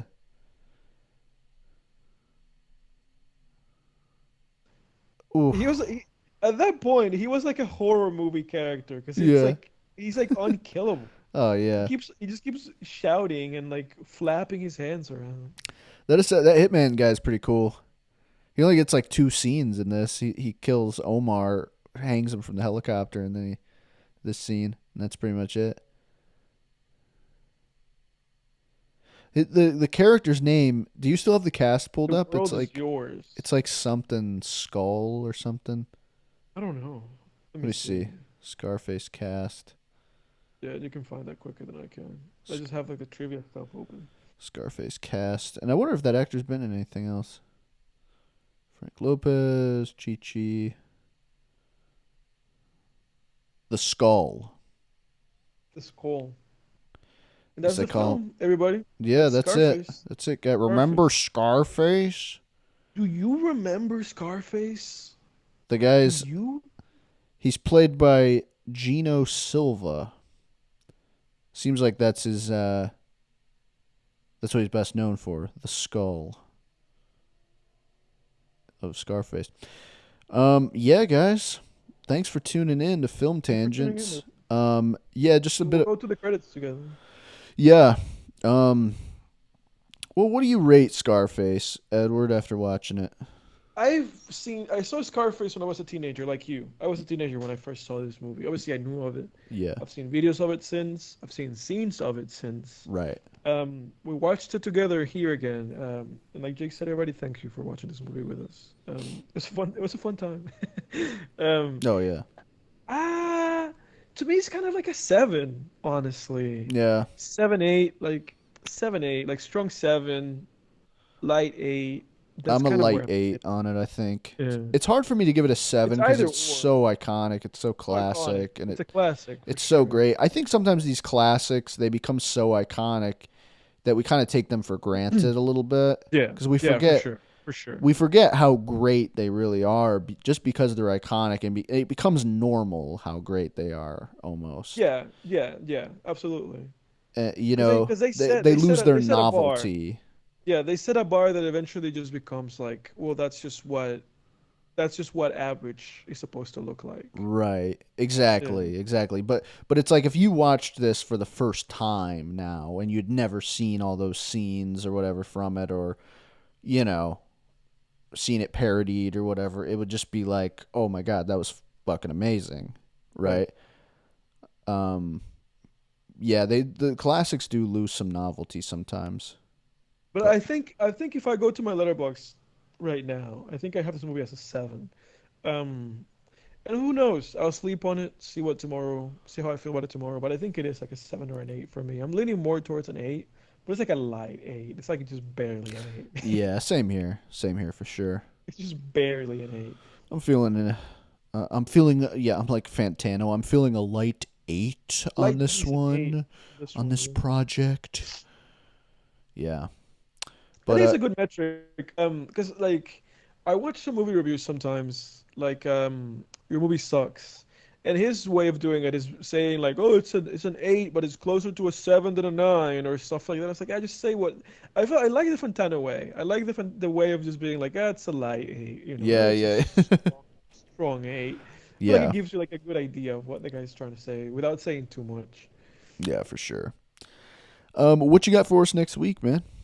Dude, I don't know. I just got prepared. I got swallowed up in like trivia and then talking about all the tangents we've had. All right. Well, We'll next see. week's going to be a surprise, Yeah, folks. we'll have it. Obviously, this commentary, if you listened to last week's La Samurai episode, this commentary is a little bit of a surprise. And then we'll have next week be also a little bit of a surprise. I'll Oh, text you and then we'll be on the same page about it. But I've been kind of like I guess to give a hint of what to expect, I've been trying to let each film that what I watch or that we watch in the podcast inform a little bit the next thing. yeah, I've noticed that a little bit. Yeah, because Conversation led pretty yeah. well into Les Samurai. What informed the conversation? I forget. What did we watch before that? Like for your pick? Because what informed that I think is whatever you picked the week before that, Oh, I'm um, flattered. or whatever I picked the week before that. What It's I either one of picked? Oh, I'm so flattered. I think it them. was uh, There you Phase go. 4. Yeah, yeah. Phase 4 inspired me doing that. Oh yeah, because it was Like the same year, right? it's the same year. Yeah, Phase 4 inspired me for us to watch The Conversation, and then The Conversation inspired The Samurai, and then The Samurai will inspire the next thing. I already have some thoughts about what the next thing is, um, and by that I mean it's gonna be a Japanese movie, because The Samurai, obviously Samurai are Japanese. You see the high school, like the elementary school thought process here. Yeah, yeah, It's like, yeah. oh, you know, this is Japanese, so we'll watch some Japanese stuff. Um, it's gonna be a Japanese movie, but I haven't. I have like three movies that I know that it's like one of those three, but I want to check to make sure that one, you haven't seen it, and two, that I actually want to see it for the cast, like for the podcast. I got you. And then we'll get to it. Yeah. I don't know. What do you guys think in the comments? I guess it doesn't really matter for our audience, but this is kind of like us housekeeping. Like what I feel like we should. I feel like we should open the door to for like films that we've both seen as well, because I feel like we're pretty good about like. Just for rewatching, just rewatching stuff. Yeah, because I feel like we wouldn't like personally I Oh, no, wouldn't this is the thing. abuse This is the thing that. that I says feel like we could make Scarface. You saw the exceptions. thing that said Scarface is not, the thing about the Cuban Americans. They put it on the movie at the end. Oh, really? I didn't see it. That's funny. Yeah. But go ahead. I'm sorry. No, you're good. I feel like we should be able to like pick movies that we've both seen, like here and there. Do some rewatchables. I feel like I mean those are good for commentaries, but like we talked about, not every movie's suitable for commentary. Um, but yeah, like I feel like we wouldn't abuse that. Anyway, our audience doesn't give a shit about that. I already doesn't give a shit about that. Yeah, no, but you're saying that you want us to be like open to doing like more rewatchable movies, like just watching movies again that we Yeah, both. because I feel like we wouldn't go crazy with it. I still want to see mostly stuff we haven't seen, but Yeah, I no, feel I like if think we there's would. one where it's like, fuck, I really want to rewatch, do that for the podcast, I feel like we should be able to do that. Yeah, I vote for that. What I want the audience to feel free to do, and obviously I'm saying this at the end of this 3 hour episode, Right. but what I want the audience to also be free to do is that I want you guys to comment whatever you guys want us to see. Like if you're listening to this and in your head you're like, oh man, I really would love for these guys to, watch this or that Coen Brothers movie, or, whatever movie you guys want us to see. Obviously, um, you guys don't know exactly like the extent of everything that Jake and I have seen unless you guys follow us on Letterboxd or something. Yeah. Um, so whatever you guys want us to see, we'll watch it. Even if Jake and I have seen it before, we'll watch it. Yeah. It's Yeah. Yeah, we're whatever you still guys we're want. still learning here. I feel like well, we probably haven't been we haven't encouraged that enough. But yeah, like recommend us stuff Yeah, for recommend sure. this stuff. Because we have these giant fucking like I have like 500 movies on my letterboxd watch list, like want to Yeah, watch, and it's just like you know uh, I pick from there. I pick one of your recommendations. Like it doesn't matter. yeah. It's like So whatever. guys, let us know what you want us to watch, and then you'll get to hear us either like or shit on on your favorite movie. Yeah, and then depending on which one, or if we disagree on it, then the one that likes your recommendation, that'll become your favorite That'll member become your favorite guy. out of the duo. Yeah, Yeah, that will become. You'll be like, oh man, I really love Edward because he yeah, really liked that shitty ass movie that I like. yeah. And then we'll figure out who's Opie and who's Anthony on this podcast. That's the thing with that, isn't that one of them like people just like hate it a lot or People always something? shit on Opie. Really? Yeah, but they liked Anthony and Jim Norton. Yeah. But yeah, I don't know. I feel like Opie was fine. I don't think there's an Opie and Anthony between the two of us. Nah, I feel like we're we're both just Opie. yeah, we're both either the guy that everybody hates or the guy that everybody likes. Yeah, we're both Opie. People who listen to us. I hate these guys. I listen to them every week. I hate those Both motherfuckers. of them. I hate both. uh, That's funny. well, anyway, thanks for stopping by, guys. We'll see you guys next time. That's it. Hey, next time on Film Tangents, actual ending to this one. We're out.